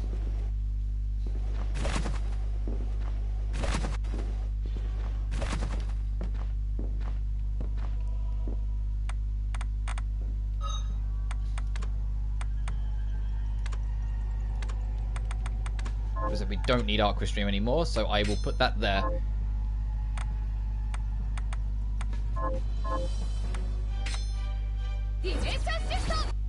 Which is literally that, you just warp to where you're pointing.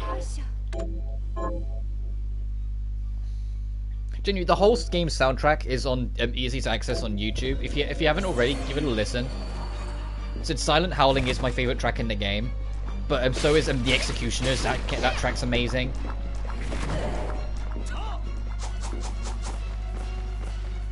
The Voyage, Sonic Voyage track is really good. Like, oh, just listen to the soundtrack for goodness sake. But before we proceed, as I said, there is an optional boss I really want to trigger.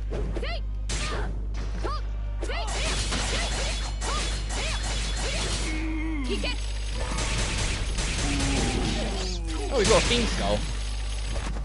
We needed that for something.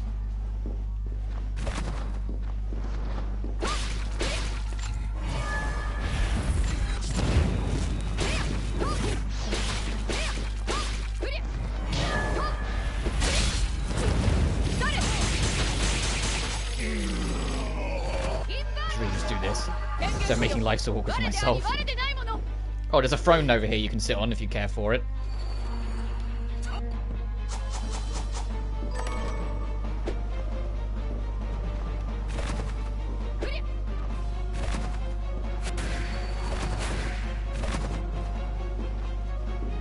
Alright, let's go see if our dear friend's ready to part with a book. Oof, just had a small heart. Palpitation, went on attack and felt my chest, face and lungs run. Jesus Christ, dude, you alright? Well, I mean, you wouldn't be messaging me if you weren't, but you know what I mean, you alright? Also, I went to the wrong warp. Oh well.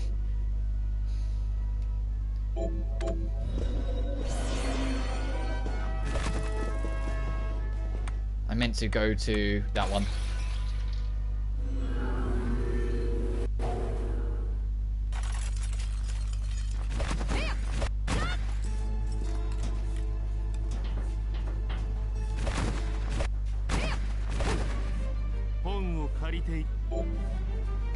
What are we missing?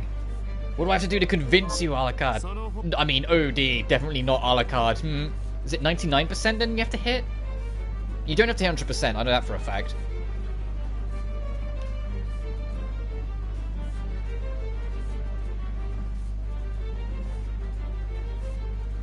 Let's go do more pixel cleanup.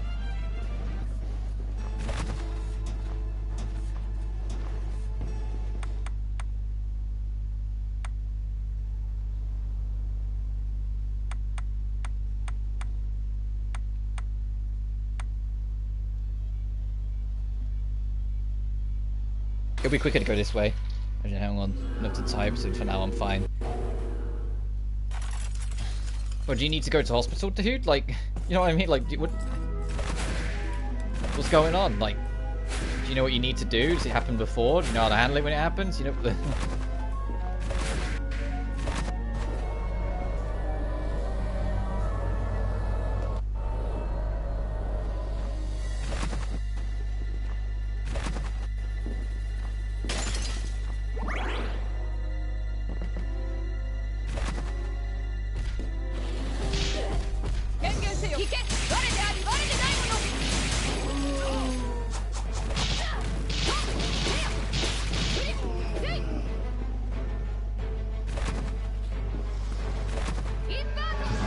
Well, yeah, maybe one would argue you should.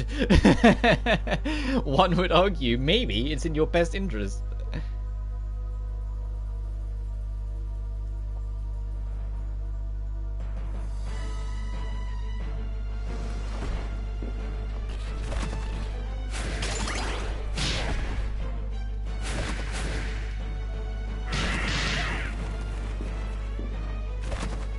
Too frequently, then yeah, at least like maybe a doctor's appointment if not hospice, you know?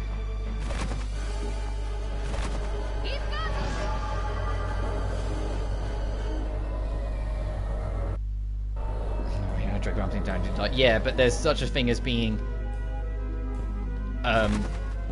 foolish with your confidence and taking risks you don't need to be. taking.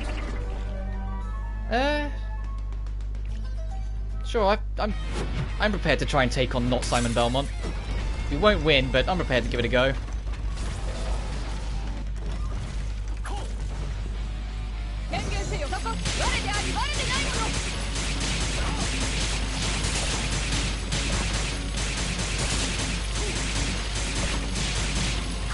Who literally comes out of a Harmony Dissonance portal, by the way, just in case the nods weren't clear enough.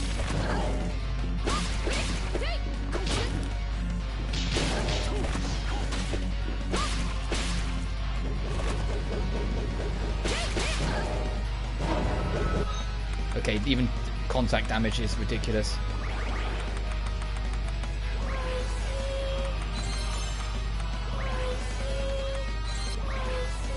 Oh, trophy unlocked. Dare to devour. Have 20 different recipes. I've never had 20 different recipes before? Jesus.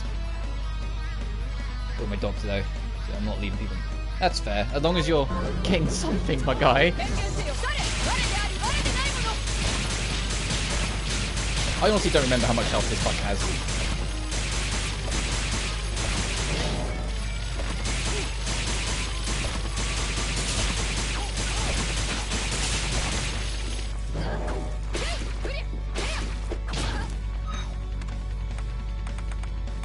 Whoops.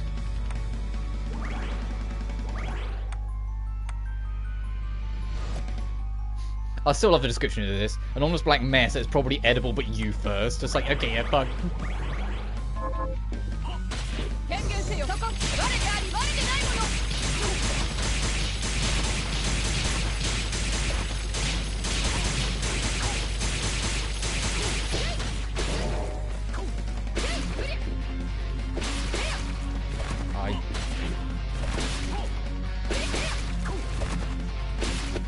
Hey, we did beat him.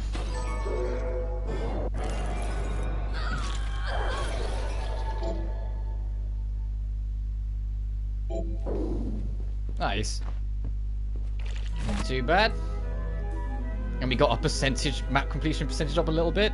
We can start beating super bosses.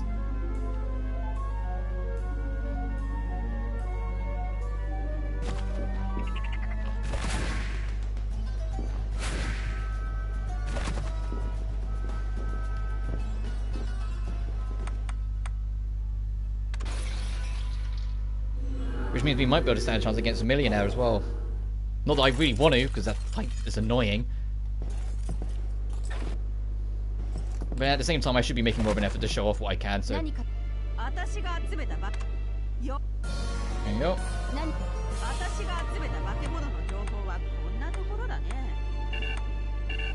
Oh, we do have to go kill Millionaire for that, for justice for Juiced. Yeah.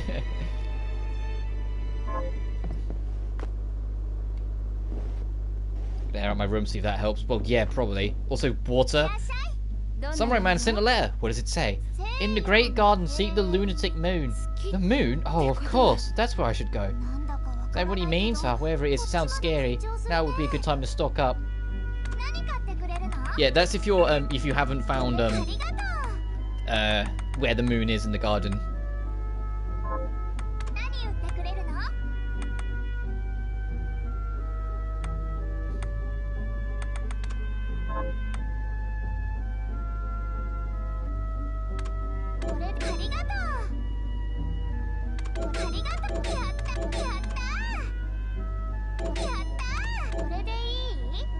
God damn, having two of those rings, you could really power grind experience if you have them both. I might keep hold of that, because there's a trophy for getting level 15. I know I haven't done it yet.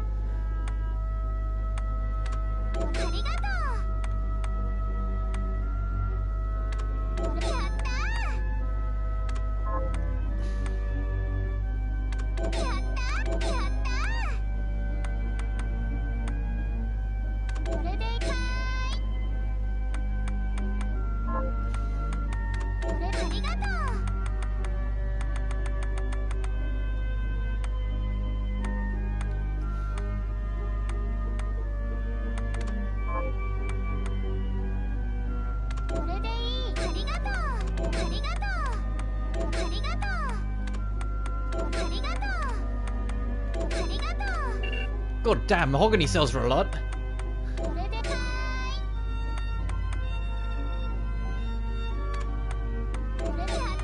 haven't been selling anything all game, so I really should be making a point of... Oh, okay, there's really nothing to sell out of that.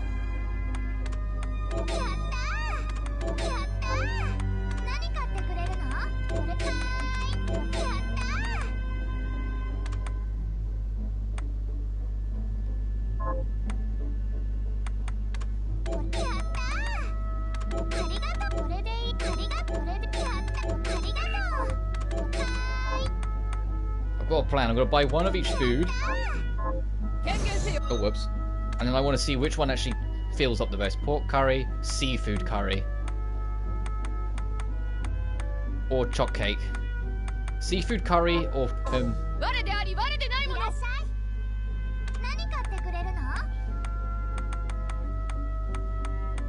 Nice. And then stack the ever-living shit out of that, because they stop you having so many potions, but they don't stop you having so much food. So you make the most of that. So now we should be real set on heals.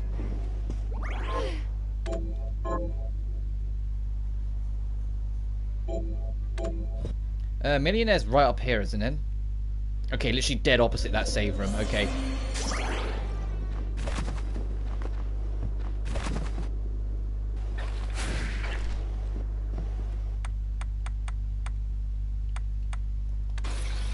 Time to fight the gamble boss. It would literally be a gamble if we win.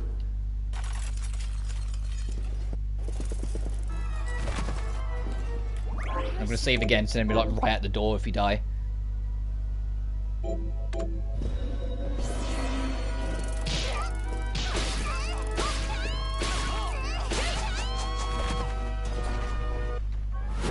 Alright, Millionaire's room.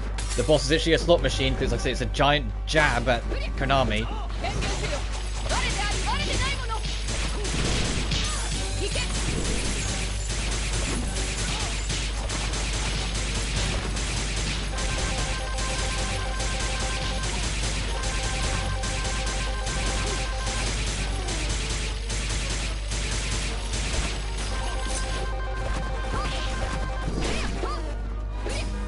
Oh, Jesus.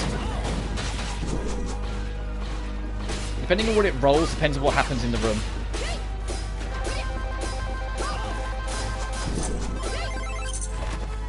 Oh, nice. It actually worked out for me. This is also, technically, the easiest way to grind money. You just have to, you know, be consistent with this thing.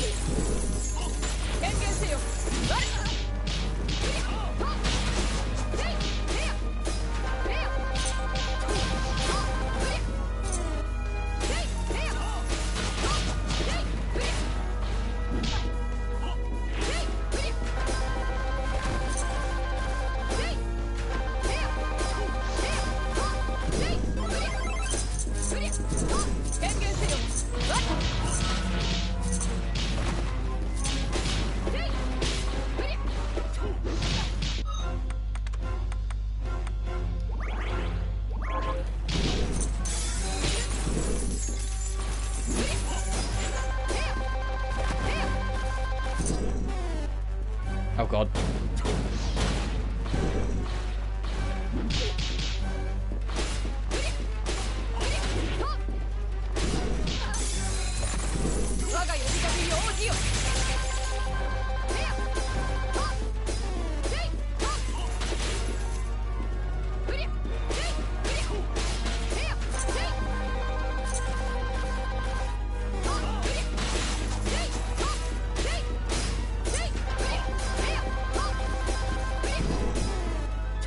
Oh god.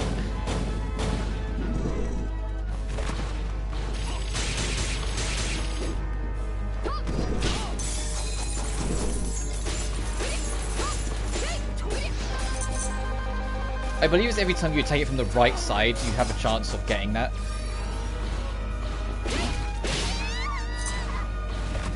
A chance of it rolling the dice. So if you take it from the left, you can avoid it happening.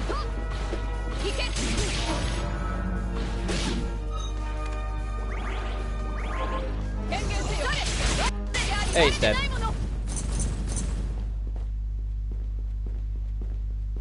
Ah, no luck in getting its soul though, so we'd have to fight it again if we wanted it. That's enough, we won. And made a lot of money out of it so we can restock on our potions.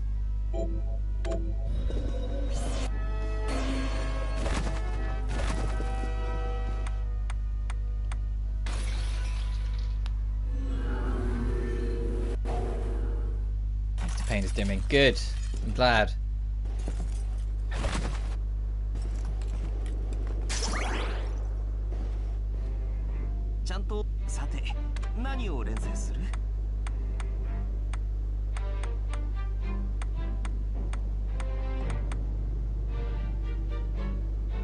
God, we need free cash moves for that. I think I've got that on my main save, the Over the Rainbow. It's great, as you can tell.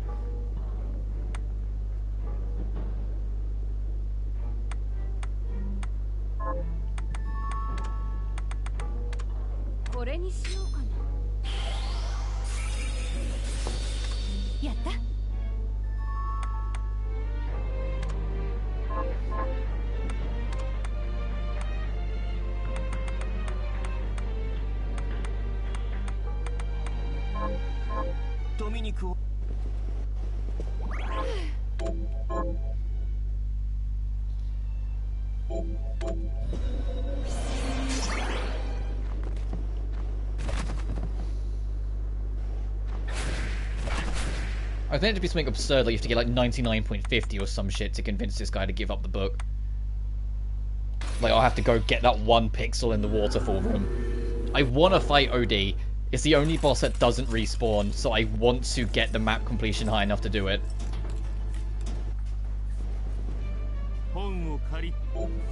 Damn you, OD.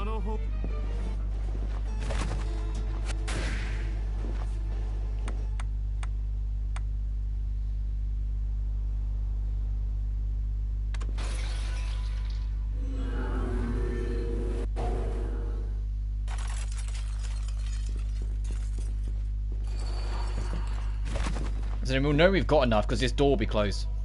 Because this will transform into a boss arena. I digress, let's get a move on.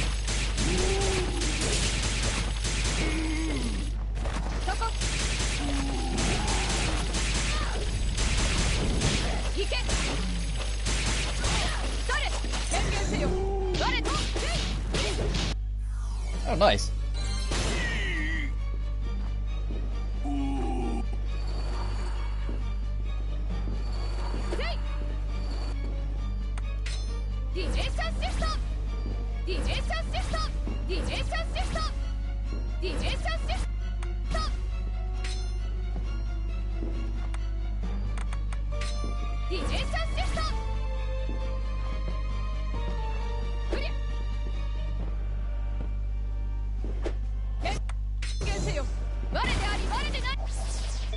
Oh, ammo capacity.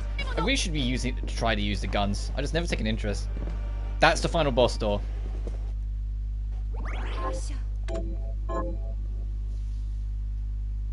So I'm going to save here. I'm going to Waystone.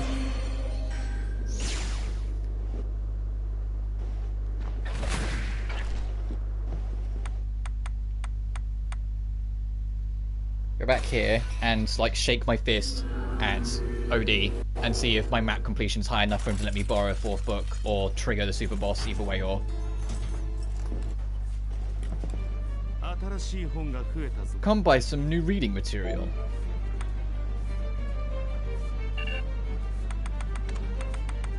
Is this, I think.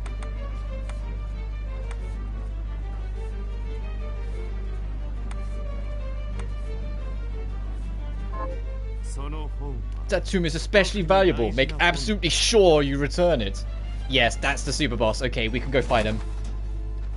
Research here in Oregon may have discovered a universal treatment for COVID. That'd be badass if it's true. That would be real nice to be able to put all this behind us.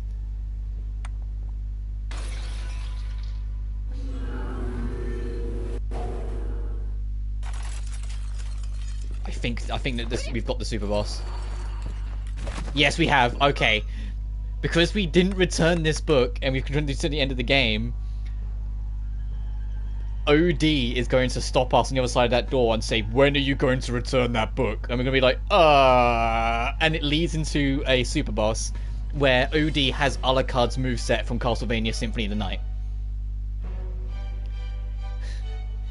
And it's a stupid fun fight, but it's the only instance of a super boss you can only fight once. So Helvy's only trying to sleep here early. Fair enough, dude. Hello, OD. Stop. OD?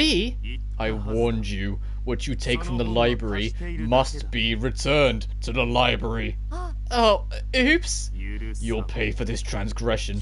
Death is too kind for you.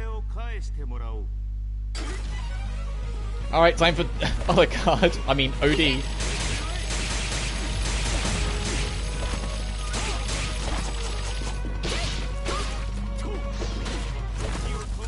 Oh, he also has this bullshit. Where he will just straight up DO you. Every time he looks like he's going to go do it, find a fucking corner.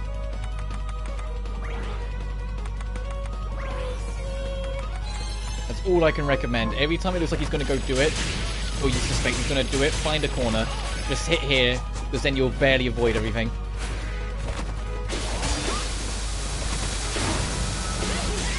Oh god, he already rinsed me.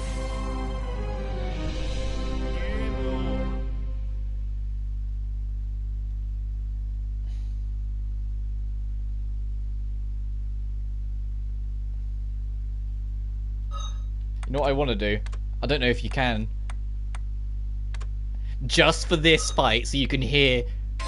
Just for this fight, so you can hear Alucard's voice. Voice actor. Oh, I did it back here. Oh, hang on. Just so you can hear Alucard's voice actor.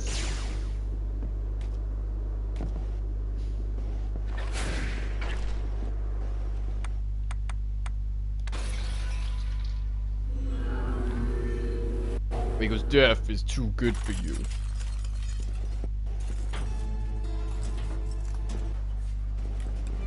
I've come by some new reading material.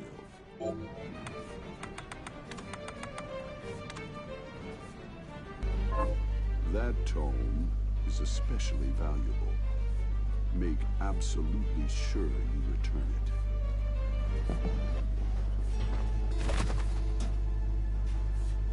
This time I'm going to drop down here and actually remember to save. Also, you can do this underneath his chair if you want to.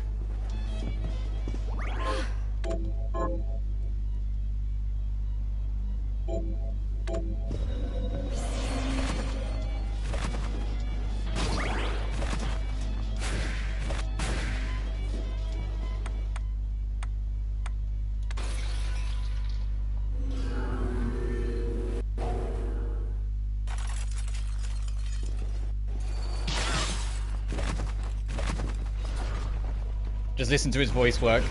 Listen to good old Alucard doing his bit. Robert Belgrade. Stop. OD? I warned you. What you take from the library must be returned to the library. Oops. You'll pay for this transgression. Death is too kind for you. Return what you borrowed. Arise, myself and my shadow!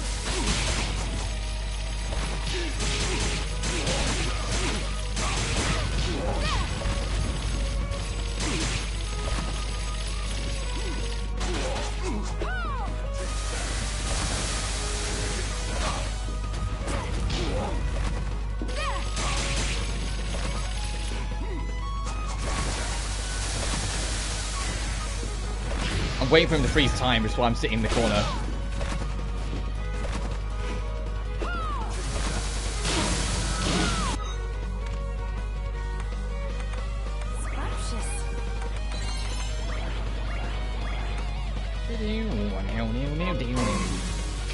And then afterwards we'll go back to JP. I think we've just made it. I think we're safe. No, we're not. Okay, it's the wrong corner. Arise, myself and my shadow!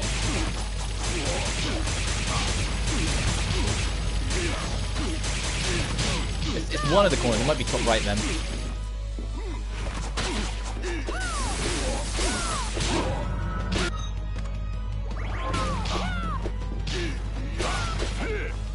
this is why I brought so much food.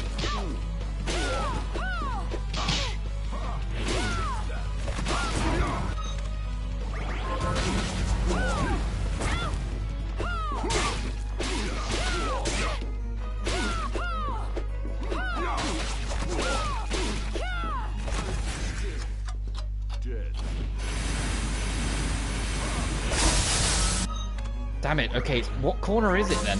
It's one of the corners. It might be a bottom corner then.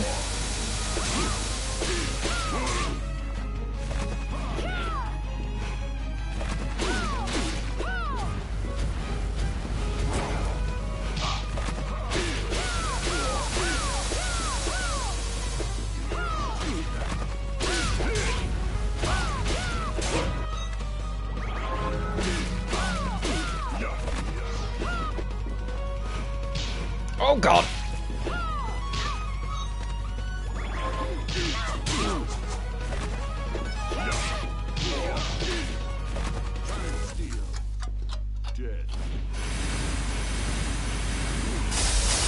Okay, it's the bottom left corner, got it. Arise, myself and my shadow!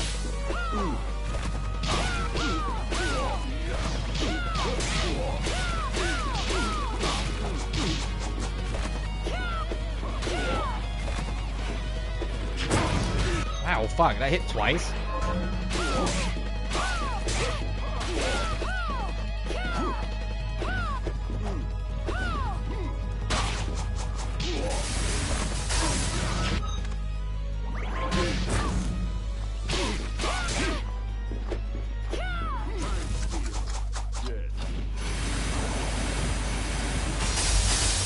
Arise, myself and my shadow!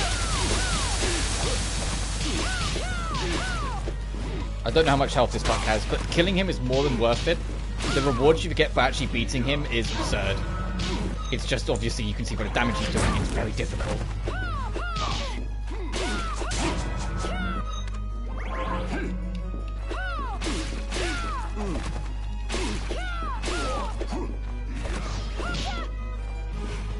Oh, god damn you. Arise, myself and my shadow!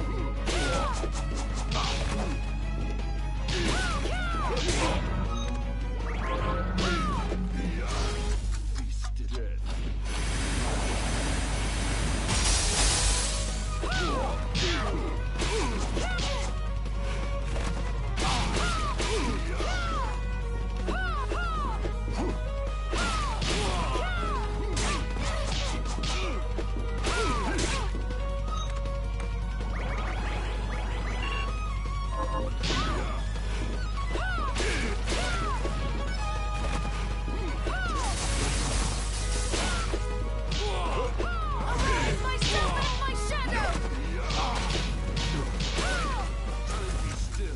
Oh, I'm fucked. This is gonna hurt. Yeah, I got caught in the middle of everything there.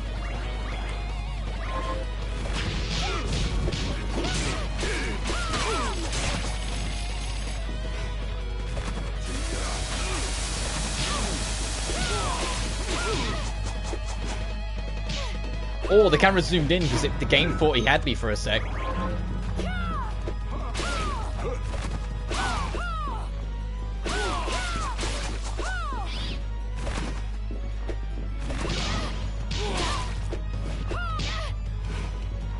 You might have also noticed, yes, he's got all his transformations. He's got bat, and it even plays the old bat sound effect. He's got dog, and he has missed the wolf.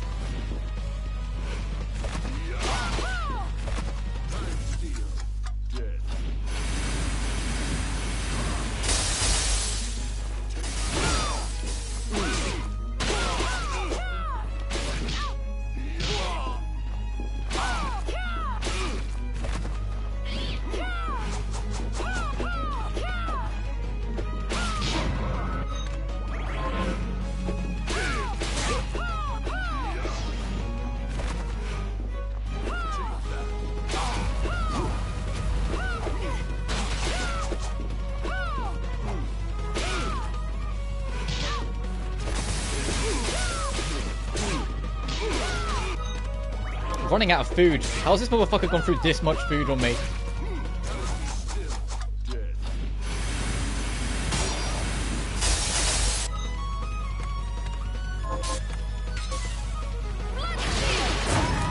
Oh, I got... Ah, I was trying to be cheeky on the heel there.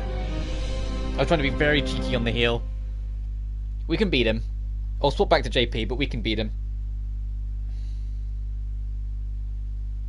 We can absolutely beat him.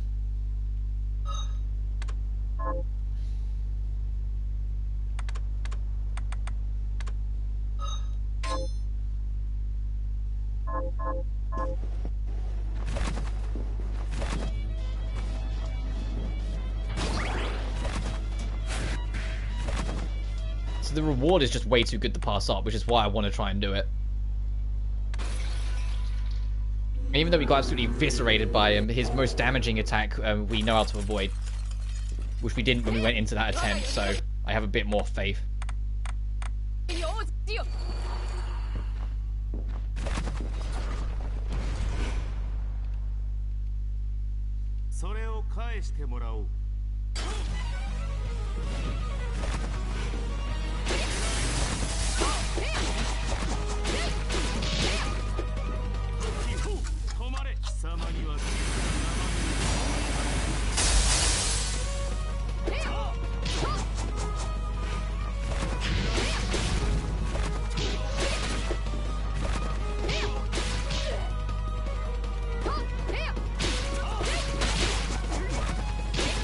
Now I know that all my magic doesn't do as much damage as I would even remotely like against him. I'd rather keep it for speed boost. So I can continue to be more evasive of him. And make sure I get into the corners when I need to.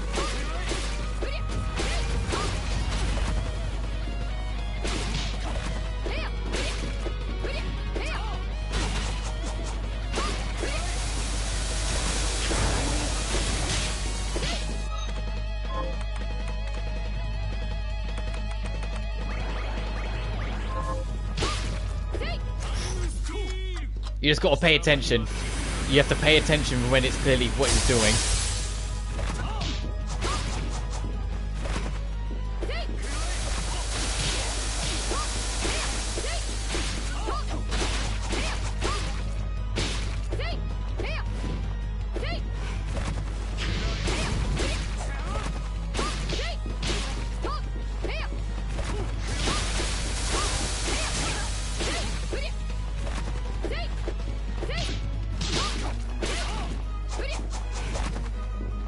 Nice try.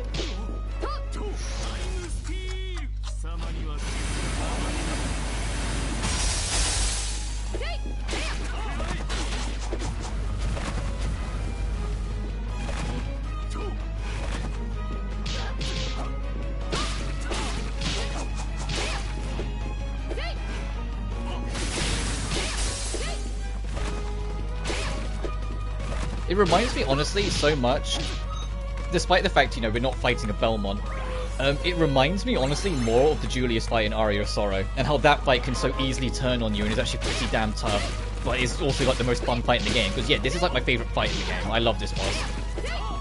It's the other reason why I was so desperate to cover it. Other than this time shenanigans, which like, once you know how it works, it's fine.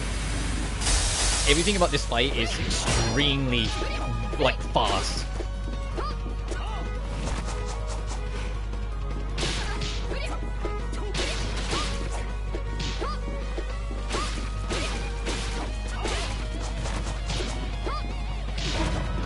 I'll say the whole game's proof of this, but this was also the fight that kind of was like, oh yeah, no, they still got it. They still know exactly what they're doing.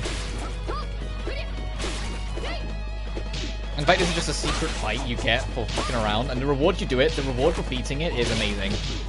The initial reward you get is kind of cool, because if you haven't gathered already, you're going to get his standstill, you're going to get his Dio magic. But that's not the real reward. The real reward is what happens if you return back to the library now you've beaten him.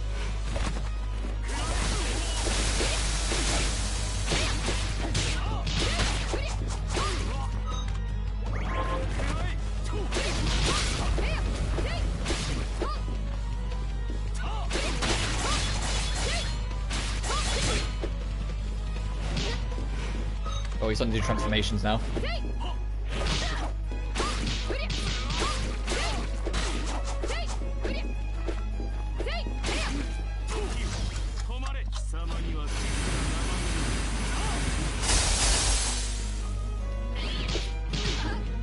How Let me out that corner, you bitch.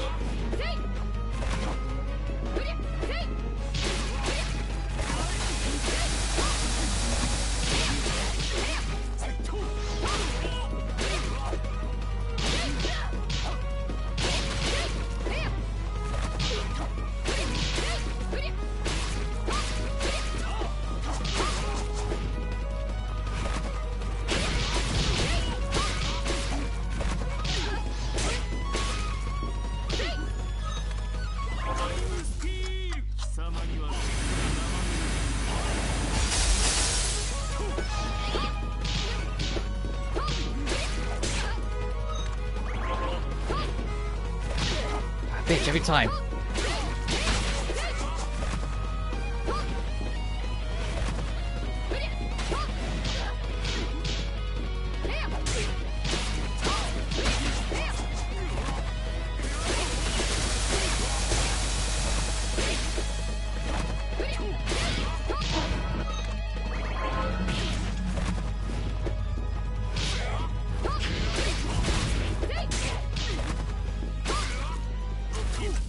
You can't have too much left, I hope.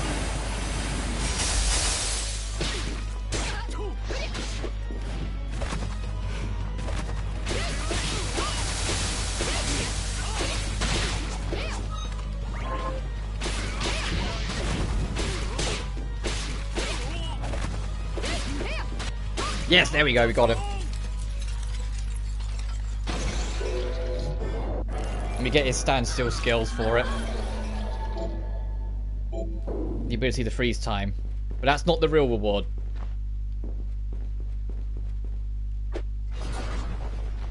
The real reward is now go back to the library. There's 20 left, damn.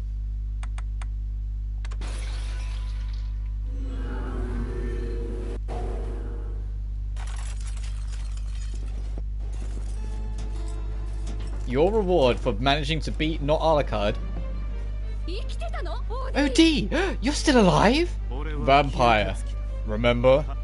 Right, sorry. I suppose you'll be wanting your book back. No, you defeated me, which means you now command me. Pillage my shelves as you please. What he means is, you can now equip every single book. This is the main reward. You can equip all 21 books and have your stats go through the roof as a result. Pillage my shelves as you please.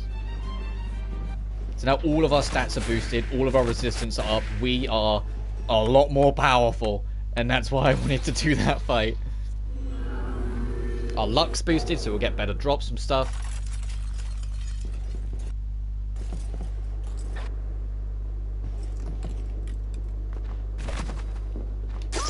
Oh, we did beat Millionaire Bane, so we can turn this in. Actually,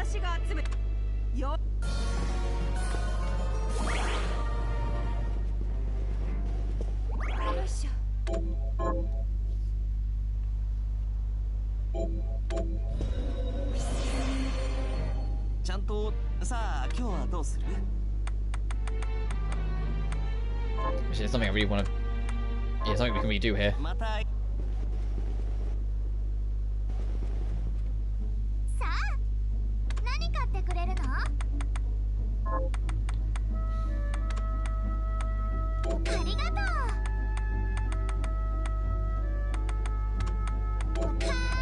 Yeah, high ethers and as many seafood curries as we can get away with, I think we'll be fine.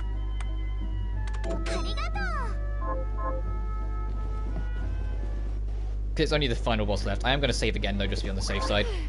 I mean, there's a safe room outside the final boss, but this is it. I said afterwards I will for like a minute or two show off my main save file. Oh, we got a bit of a trek, but we can get there.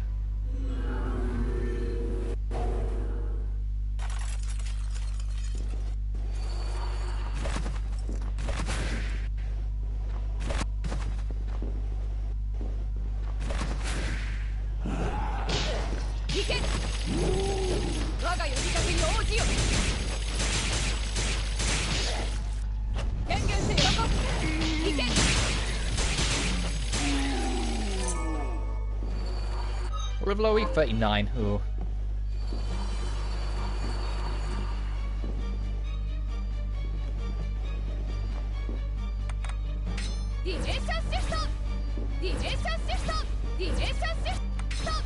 Oh, no, too early.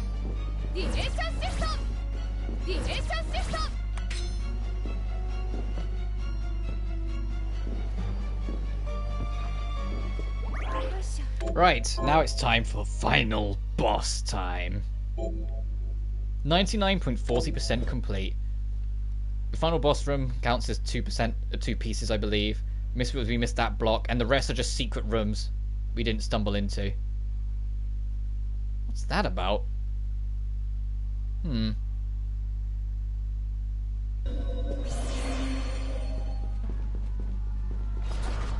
you're ready, head in, and here's Dominique.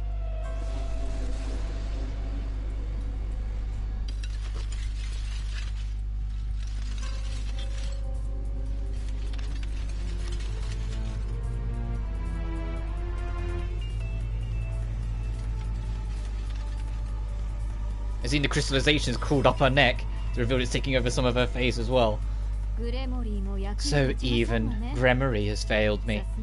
Alfred was afraid of what you could do with the shards, but not I. Look at you. Is that what you wanted? The crystal? You betrayed us, Dominique. Oh, don't think me ungrateful. I have you and Johannes to thank for teaching me the alchemist's lore and how to control the shards. Shards, I might add, which you gave to me of your own will. Your sacrifice has become my strength. Why are you doing this? Because once again the demons appeared, and once again God stayed silent. While his servants were slaughtered mercilessly, one by one, so I began to wonder, what if there is no God? What if the Lord we grovel and pray before is a lie, and our faith draws power from some other, nameless, unspeakable thing? If so, I wash my hands of it. Because God can rot, I decided to seek a higher power, the power to slay gods. Do you realize how many people have died as a result? They deserve to die because they were weak, and more will follow until I obtain all I desire. This whole mess wasn't enough for you? If the last summoning had been enough, I wouldn't have had to bring you here. You were after a more powerful demon. Jeebel's crystal wasn't enough to summon it, so you needed mine instead. Smart girl, I like that. But your crystal was too clean, too pure.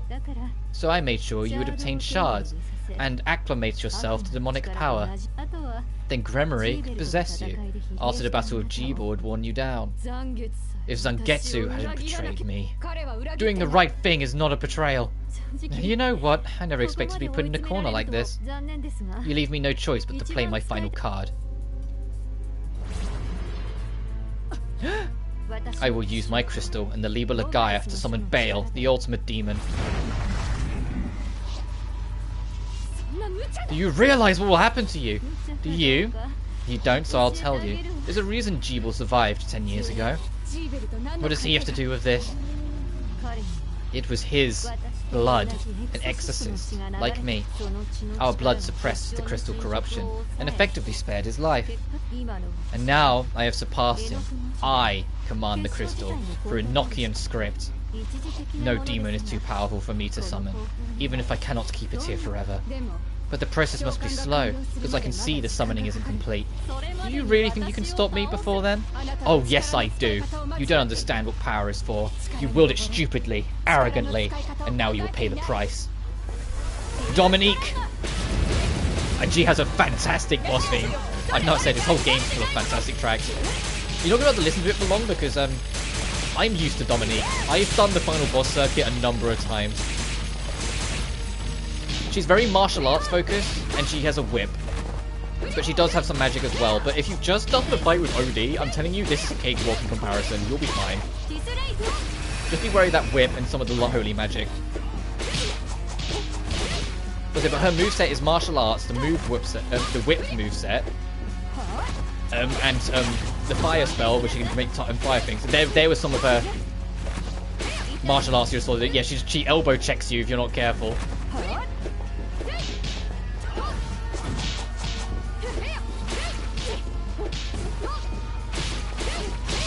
And it's like kind of funny about watching her do that. I'm sorry, it's like kind of funny to me every time I watch her do the elbow check.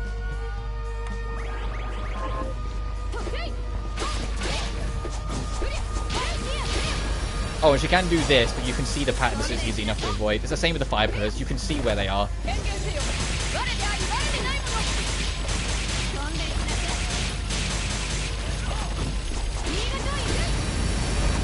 This is the only attack that's kind of a threat to try and avoid, because it has such an after effect that sticks around.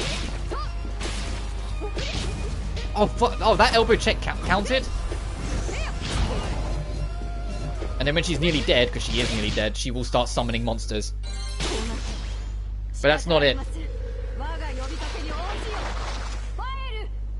And at that point she shouts, "This is not over, I have won, for I summon the king of demons, Baal, and the true final boss begins."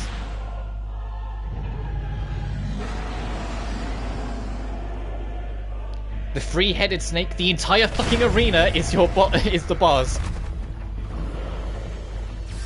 What you're waiting for, other than making sure we don't die, is to see what head Dominique possesses and then get to it. You can invert in here, so use it to your advantage. All three heads have a health bar, but Dominique will take damage alongside the head. When Dominique hits 0, the fight's over. Which is why you want to wait and prioritize whatever head she goes on.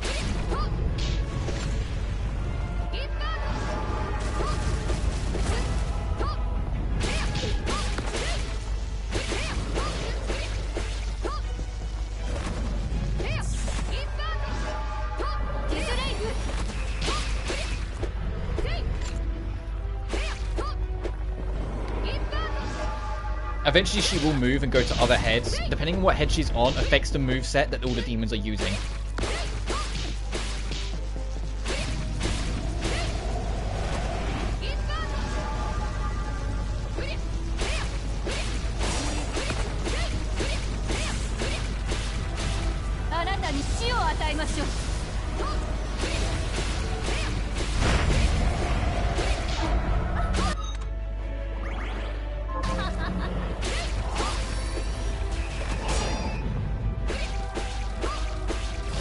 Oh, she's moved head. So let's pay attention, wait to see what head she moves to. She's gone to the red head.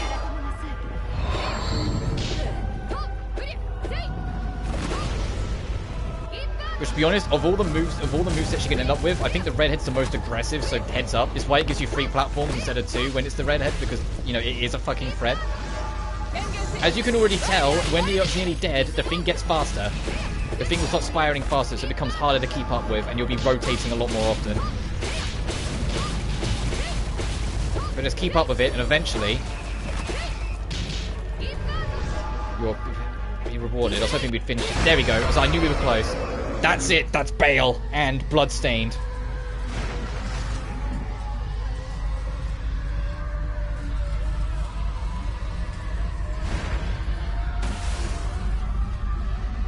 Not even the King of Demons could stop Miriam.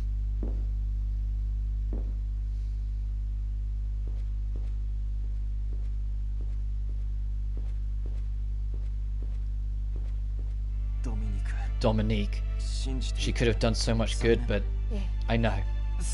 Wait, the Libra Gaiath. The book that started it all. What are you going to do with it? The same thing the Master was trying to do. Before he died, he inscribed Enochian letters onto each of the castle's structural weaknesses. Now I will use the book to perform a rite here at the heart of the castle. The rite will activate the Enochian script and send the castle and demons back from whence they came. So that was what Alfred was trying to accomplish. We need to begin. Stand back, Miriam.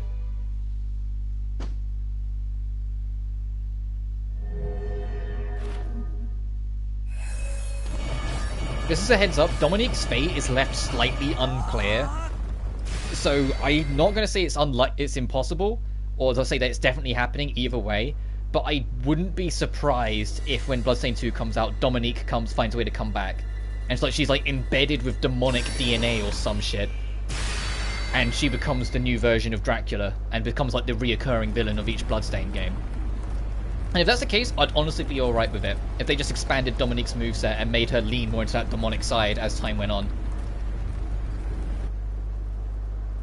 But that's it. That's the end of the Hellhold. All the demons off for now. Vanquished. And day can bloom again. It's over. Yes, you've made the world right again. Not without sacrifice.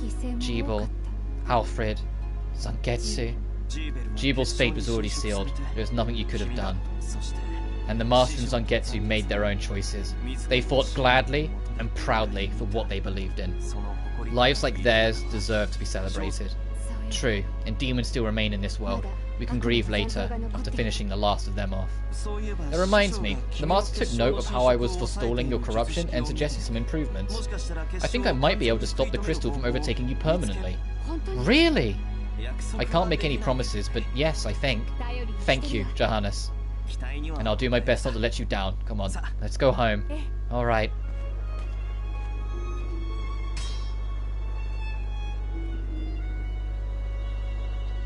I don't remember this scene being here.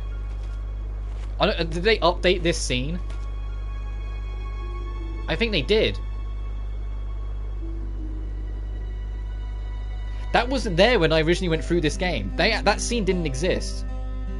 They just turned to the left and walked off screen originally. She stabs the sword in the ground and it pans to the side, implying Zangetsu lived.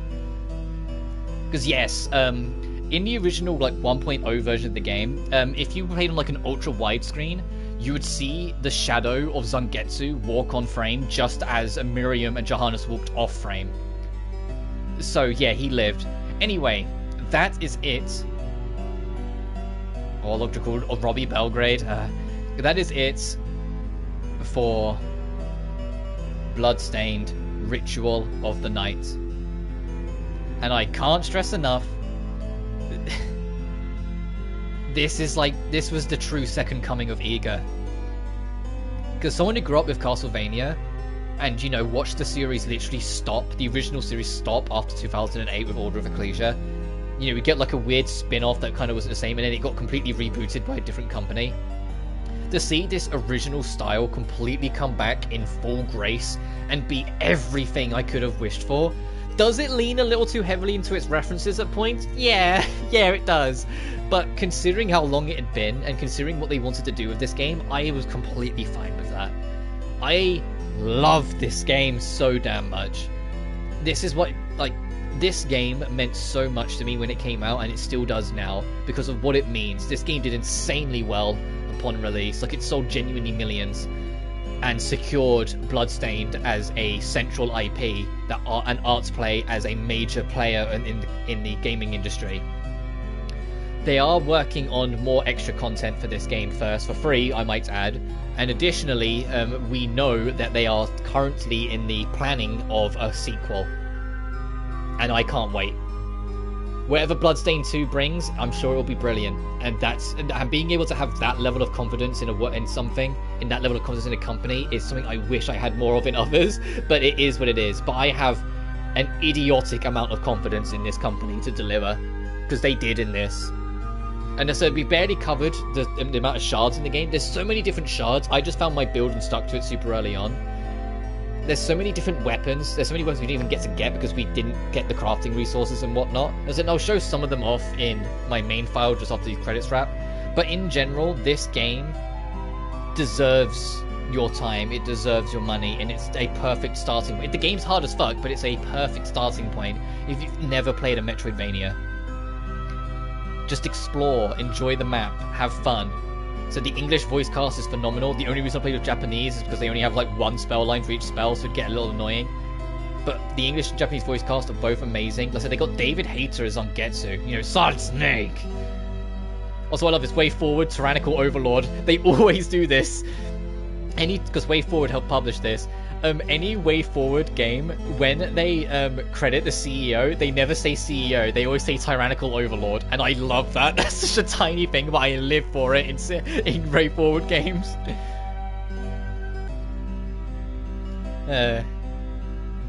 So the music is phenomenal. Like, the music came, like, the series and well-known and beloved composer came back for this. The art style is fantastic. I love what they were going for, and I can't wait to see what they do with it in the sequel, whether if they try to improve or clean it up, or they go for a more of a stylized approach or what. The level design is phenomenal, and I can't wait to see what they do with that. Or is the stretch goal and DLC development stuff? In general, just play this game. Great characters, great gameplay, great like the quest system could do a bit of an improvement, but it does what it needs to do. Like, I feel like the quest system's like the only real gripe because it feels a bit basic. I'd love to have it be a bit more dynamic and a bit more involved, and maybe even unlock more of the map for being involved with it or something like that in a sequel. Because the only quest that affects the plot is getting the camera. And getting the camera fixed so you can have your photo taken and then take to OD to be converted into a passport. That's it. Everything else is entirely optional, and it's just kill X enemy. As for the DLCs, or like the stretch goal content in this game, at least for now I've no real interest in showing it. I will show a glimmer of each of the other playable characters before we wrap up. In fact, I'll probably do that first and then show Miriam's my main file.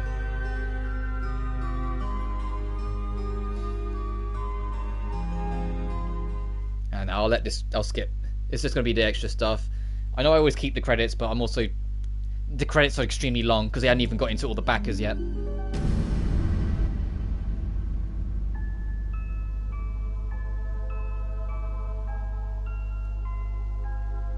Because yeah, it's like I said, this game was one of the most successful is the most successful video game Kickstarter of all time. So yeah, in the extras, you should have a boss rush, speedrun mode. Speedrun mode disables a lot of animations and just puts a time on. Randomizer, I've actually never played. I believe it randomizes item placement across the whole game. Yeah. You can decide what the goal is. Evil, true evil. And defeat all evil, which means you have to defeat Jeeble and the final boss. You can... Item locations will be shuffled among items of the same type, or items will be obtained via the same method as the normal game.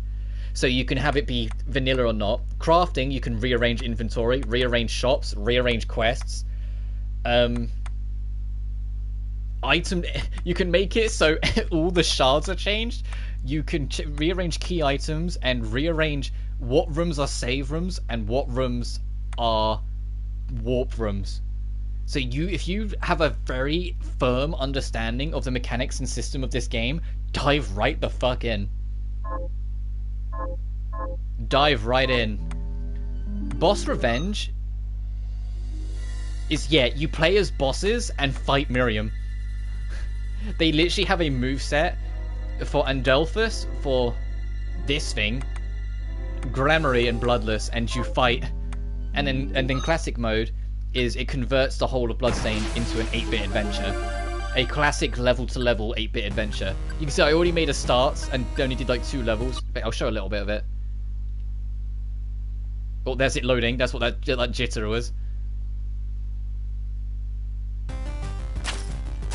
And she even has this. She has a traditional moveset, takes traditional damage. Enemies behave in traditional methods.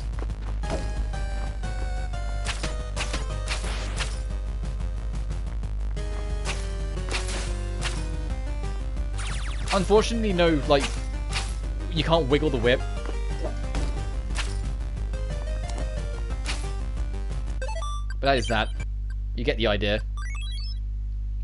Now finally, the extra characters. I'm going to try and get Bloodless first.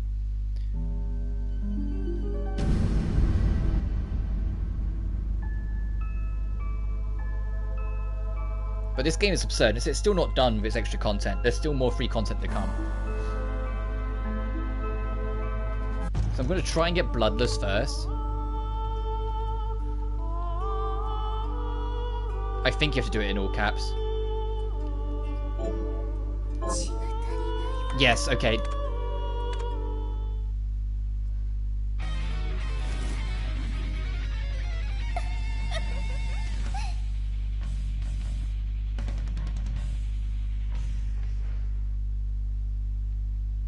And the game just starts. And you can do the whole game as Bloodless. She can glide. She has a different starting point, obviously. She starts in the cathedral.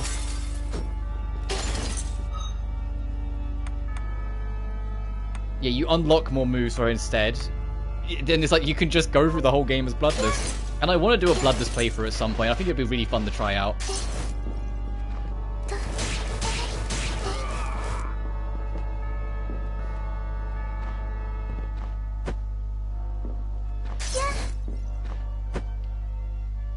Look at this.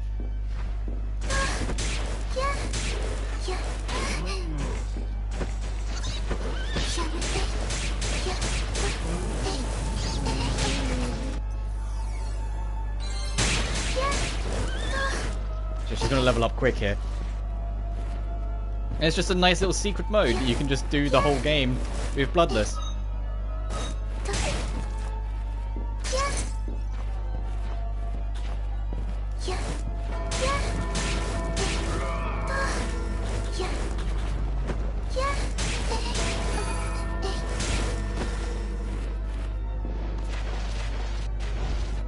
Oh, she does have a backdash, cool. It's kind of shit, but it's there.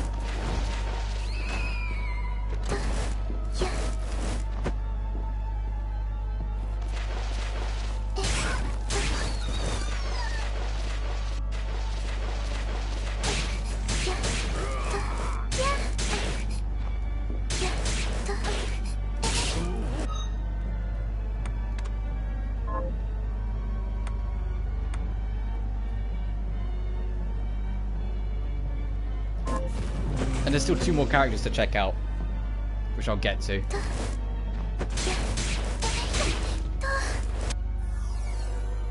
I'm gonna level up quick because this is a late area, but all the upgrades are still here.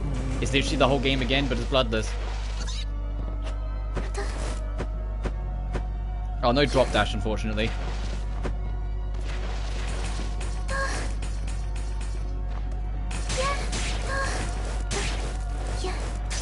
I'm kind of curious if you can go talk to OD.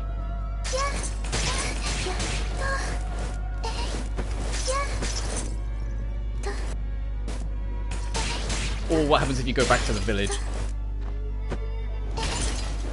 If they go, what are you doing here?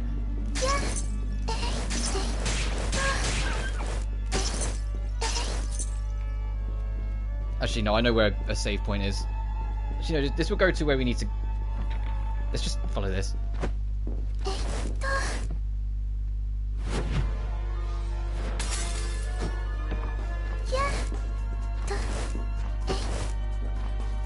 She has a much higher jump, as you can tell. And all these obstacles don't exist, so you can just keep on going. She can't invert, unfortunately, but I think there is a set boss you can take on to do that. I want to get back. I genuinely want to get back to the village to see if people respond to Bloodless just strolling in.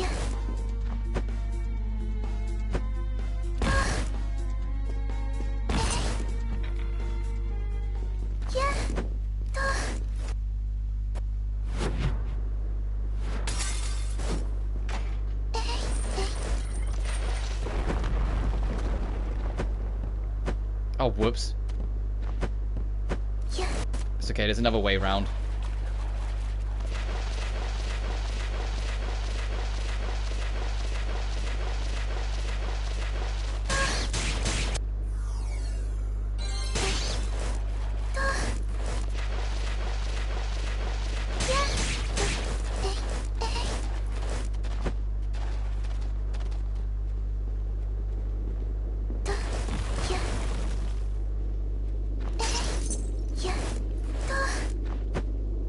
This is our only weapon, so any weapon reward, weapon or armor reward room will mean nothing.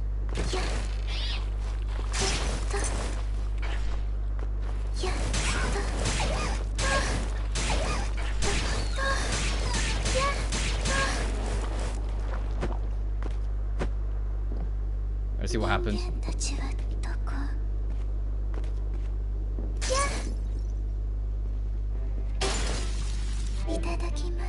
Increased mind.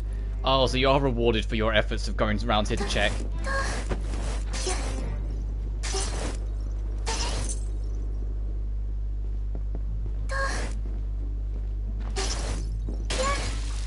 いただきます。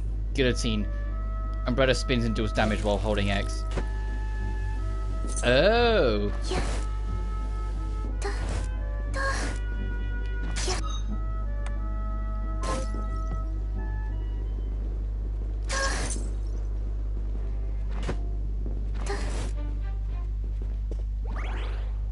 Aww.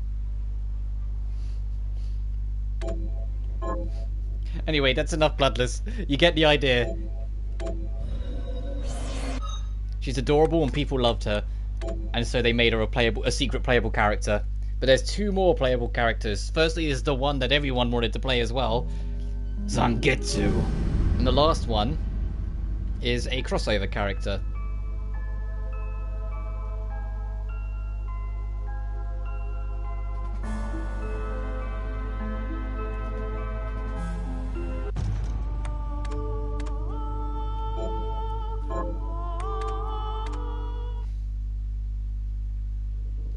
You just start from it as normal.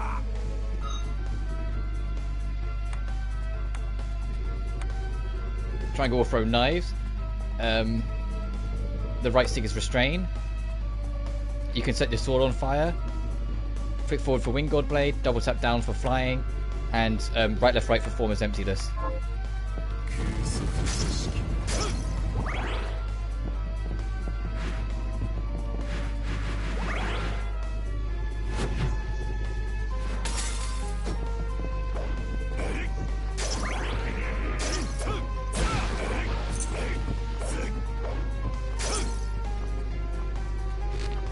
And you can go through the whole game as Zangetsu.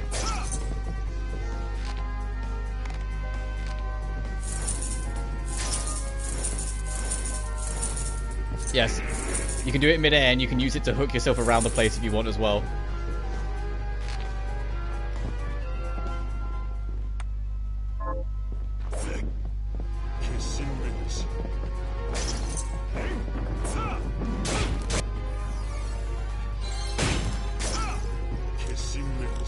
And you can change your elements depending on all the different variants or go back to normal.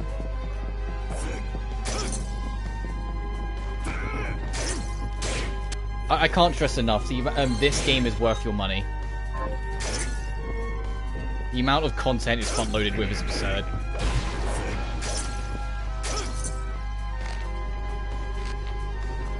Zangetsu mode plays a bit more traditionally. It's literally just the game again. Like, there's no advanced anything. It's just you go through the game again.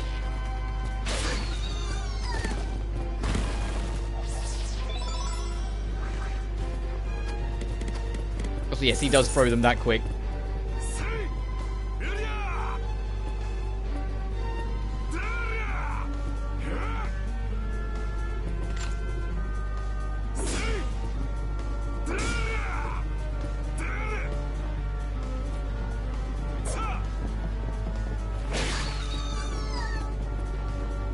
Ah, fuck it. Let's have a bit of Zangetsu. David Hater.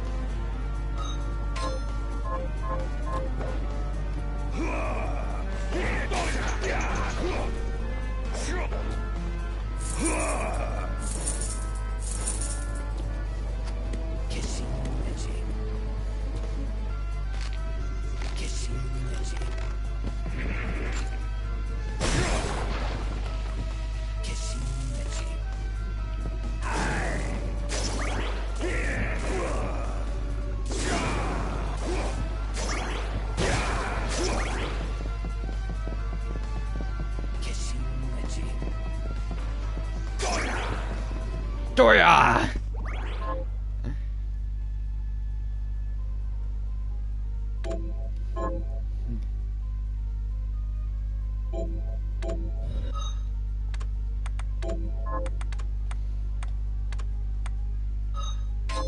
And finally, one more character to show off, and then I will go back to my main save from many moons ago.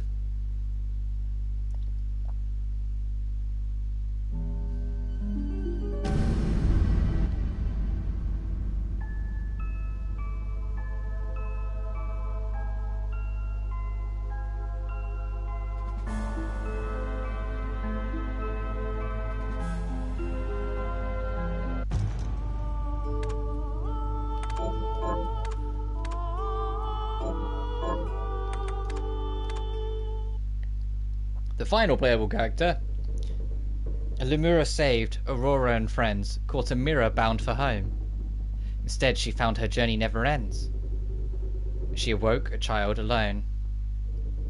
The storm outside tossed and raged. Did she arrive too late? Through dark clouds, the moon presaged a homecoming delayed by fate. Why were we summoned to this land? She asked, in Nicholas Lear. A firefly at my side and sword in hand. No evil have I caused the fear.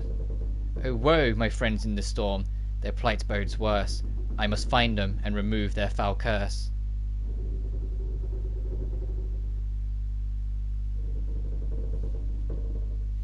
You play as a Child of Light, for literally Child of Light.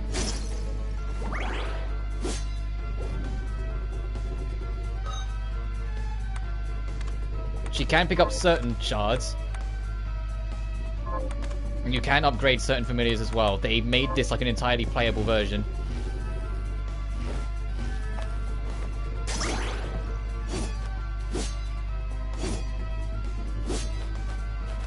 The only thing is that her sword strike is slow as shit.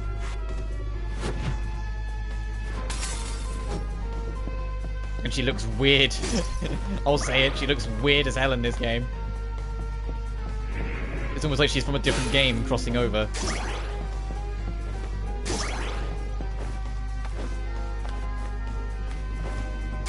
And once again, you can just go through the whole game as her if you so desire.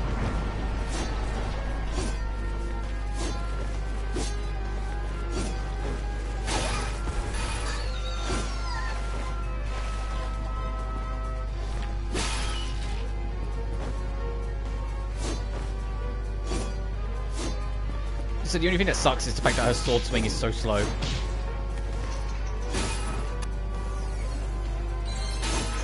But it's the same thing, same RPG, same idea, you get it. I was hoping when they announced her that she would have... But I get, you know, she's a callback, so of course she's not going to have the moveset I want. She's going to have a reference that, a moveset that reflects her callback. But I was hoping she would have a... Oh, is it Maria? No, I don't think her name's Maria.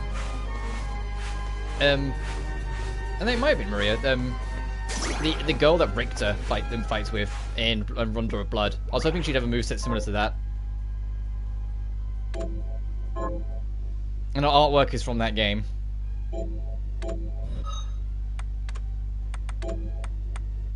Even if she does look weird as heck in this game, the model does seem too different compared to the rest of the game's art style. But now, just before we entirely wrap this up, I will show off my main save and show off that one weapon I wanted to get, and what the full 100% map looks like if you're looking for pixels. Because it's, some of those pixels are real annoying. They're in real tight positions. Let me get rid of this. I'm usually keeping the Bloodless save files, because I might actually do a Bloodless run at some point in my spare time. So that now says clear. Let me show you what my main file looks like.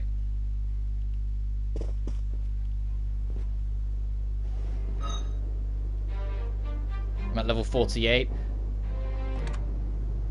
My attack is a lot lower because of this weapon. Hang on. I have the Coronation Ground on instead. This is like normal build if I'm going all in 118. Because there's Craftwork and Reflective Ray. This is Warp and Accelerate. This is Attacker, bottom is Attacker, and that is the one on the right is the same, but with the special weapon. The weapon I wanted to make, that I was trying to massage, is this. It's the Crusaderum. It's literally the Crusaderum. It's been nerfed, it's nowhere near as good as it used to be, as you can tell by the amount of brutalization we had to our attack. But you can just, you know, brutalize your entire well-being and make yourself a monster.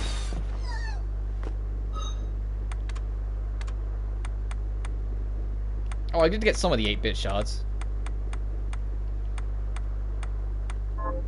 Actually, I can show off that boss as well. Is this what the whole full 100% map looks like? If you're curious. There's a lot of little secret rooms and nooks and crannies you can find. The only thing that we were consistent on really was the end.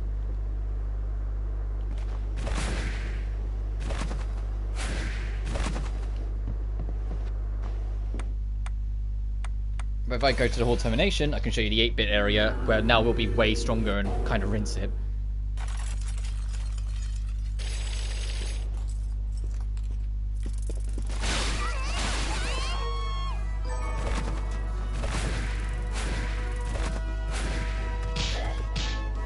Oh, the sword, right. And that chest is open because we've already been there, because I've already been on this save.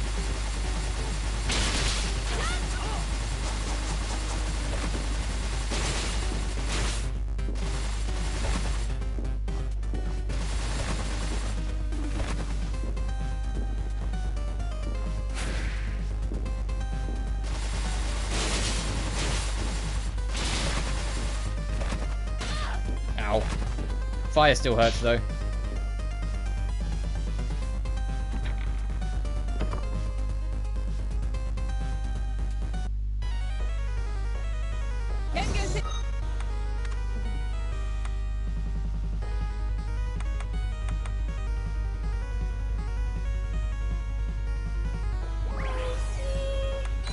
I didn't eat that much food on my main save. I'm realizing.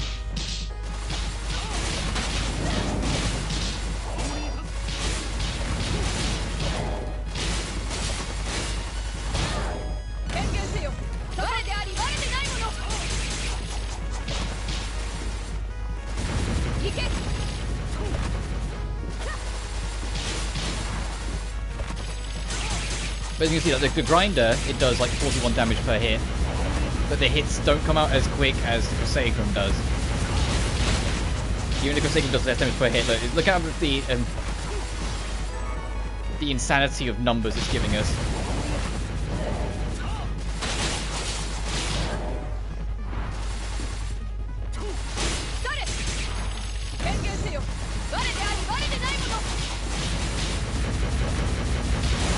Because I wouldn't be surprised when I go for... Oh yeah, fuck this version. The fire. You have to sit in the middle and keep jumping up. It's dead. But you have to you have to sit completely in the middle to beat it and to get that past that fire.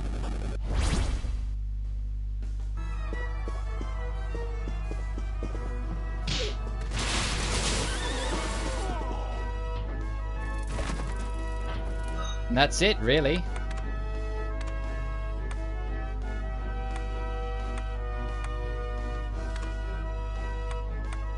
You can view all the stats and whatnot, what the health everything had.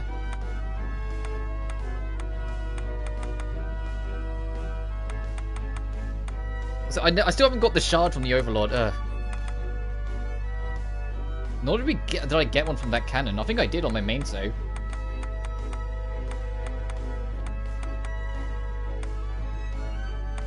But even things like Giant Rat I never got. At some point I'll do the cleanup in this game. At some point. But I digress. That's my personal data if you're curious. See, item completion, I am way off. You need to get that 100% for a trophy as well. And that's honestly the biggest thing that stopped me. Because I'm just not interested. But that'll do. Let's get out of here. And wrap this up. So that, ladies and gentlemen, is Bloodstained, Ritual of the Night. A game I love so much, and I hope I can encourage at least one or two of you to give it a try. Tomorrow I'm taking off, as I always do, but I will be back on Sunday, presumably for more Atelier, Liddy, and Suli. Until then, though, as always, thank you so much for watching. If you haven't already, consider following me on Twitter, it's in the description of every video, or consider supporting me on Patreon if you feel so inclined. I'll see you in the next video anyhow. Until then, though,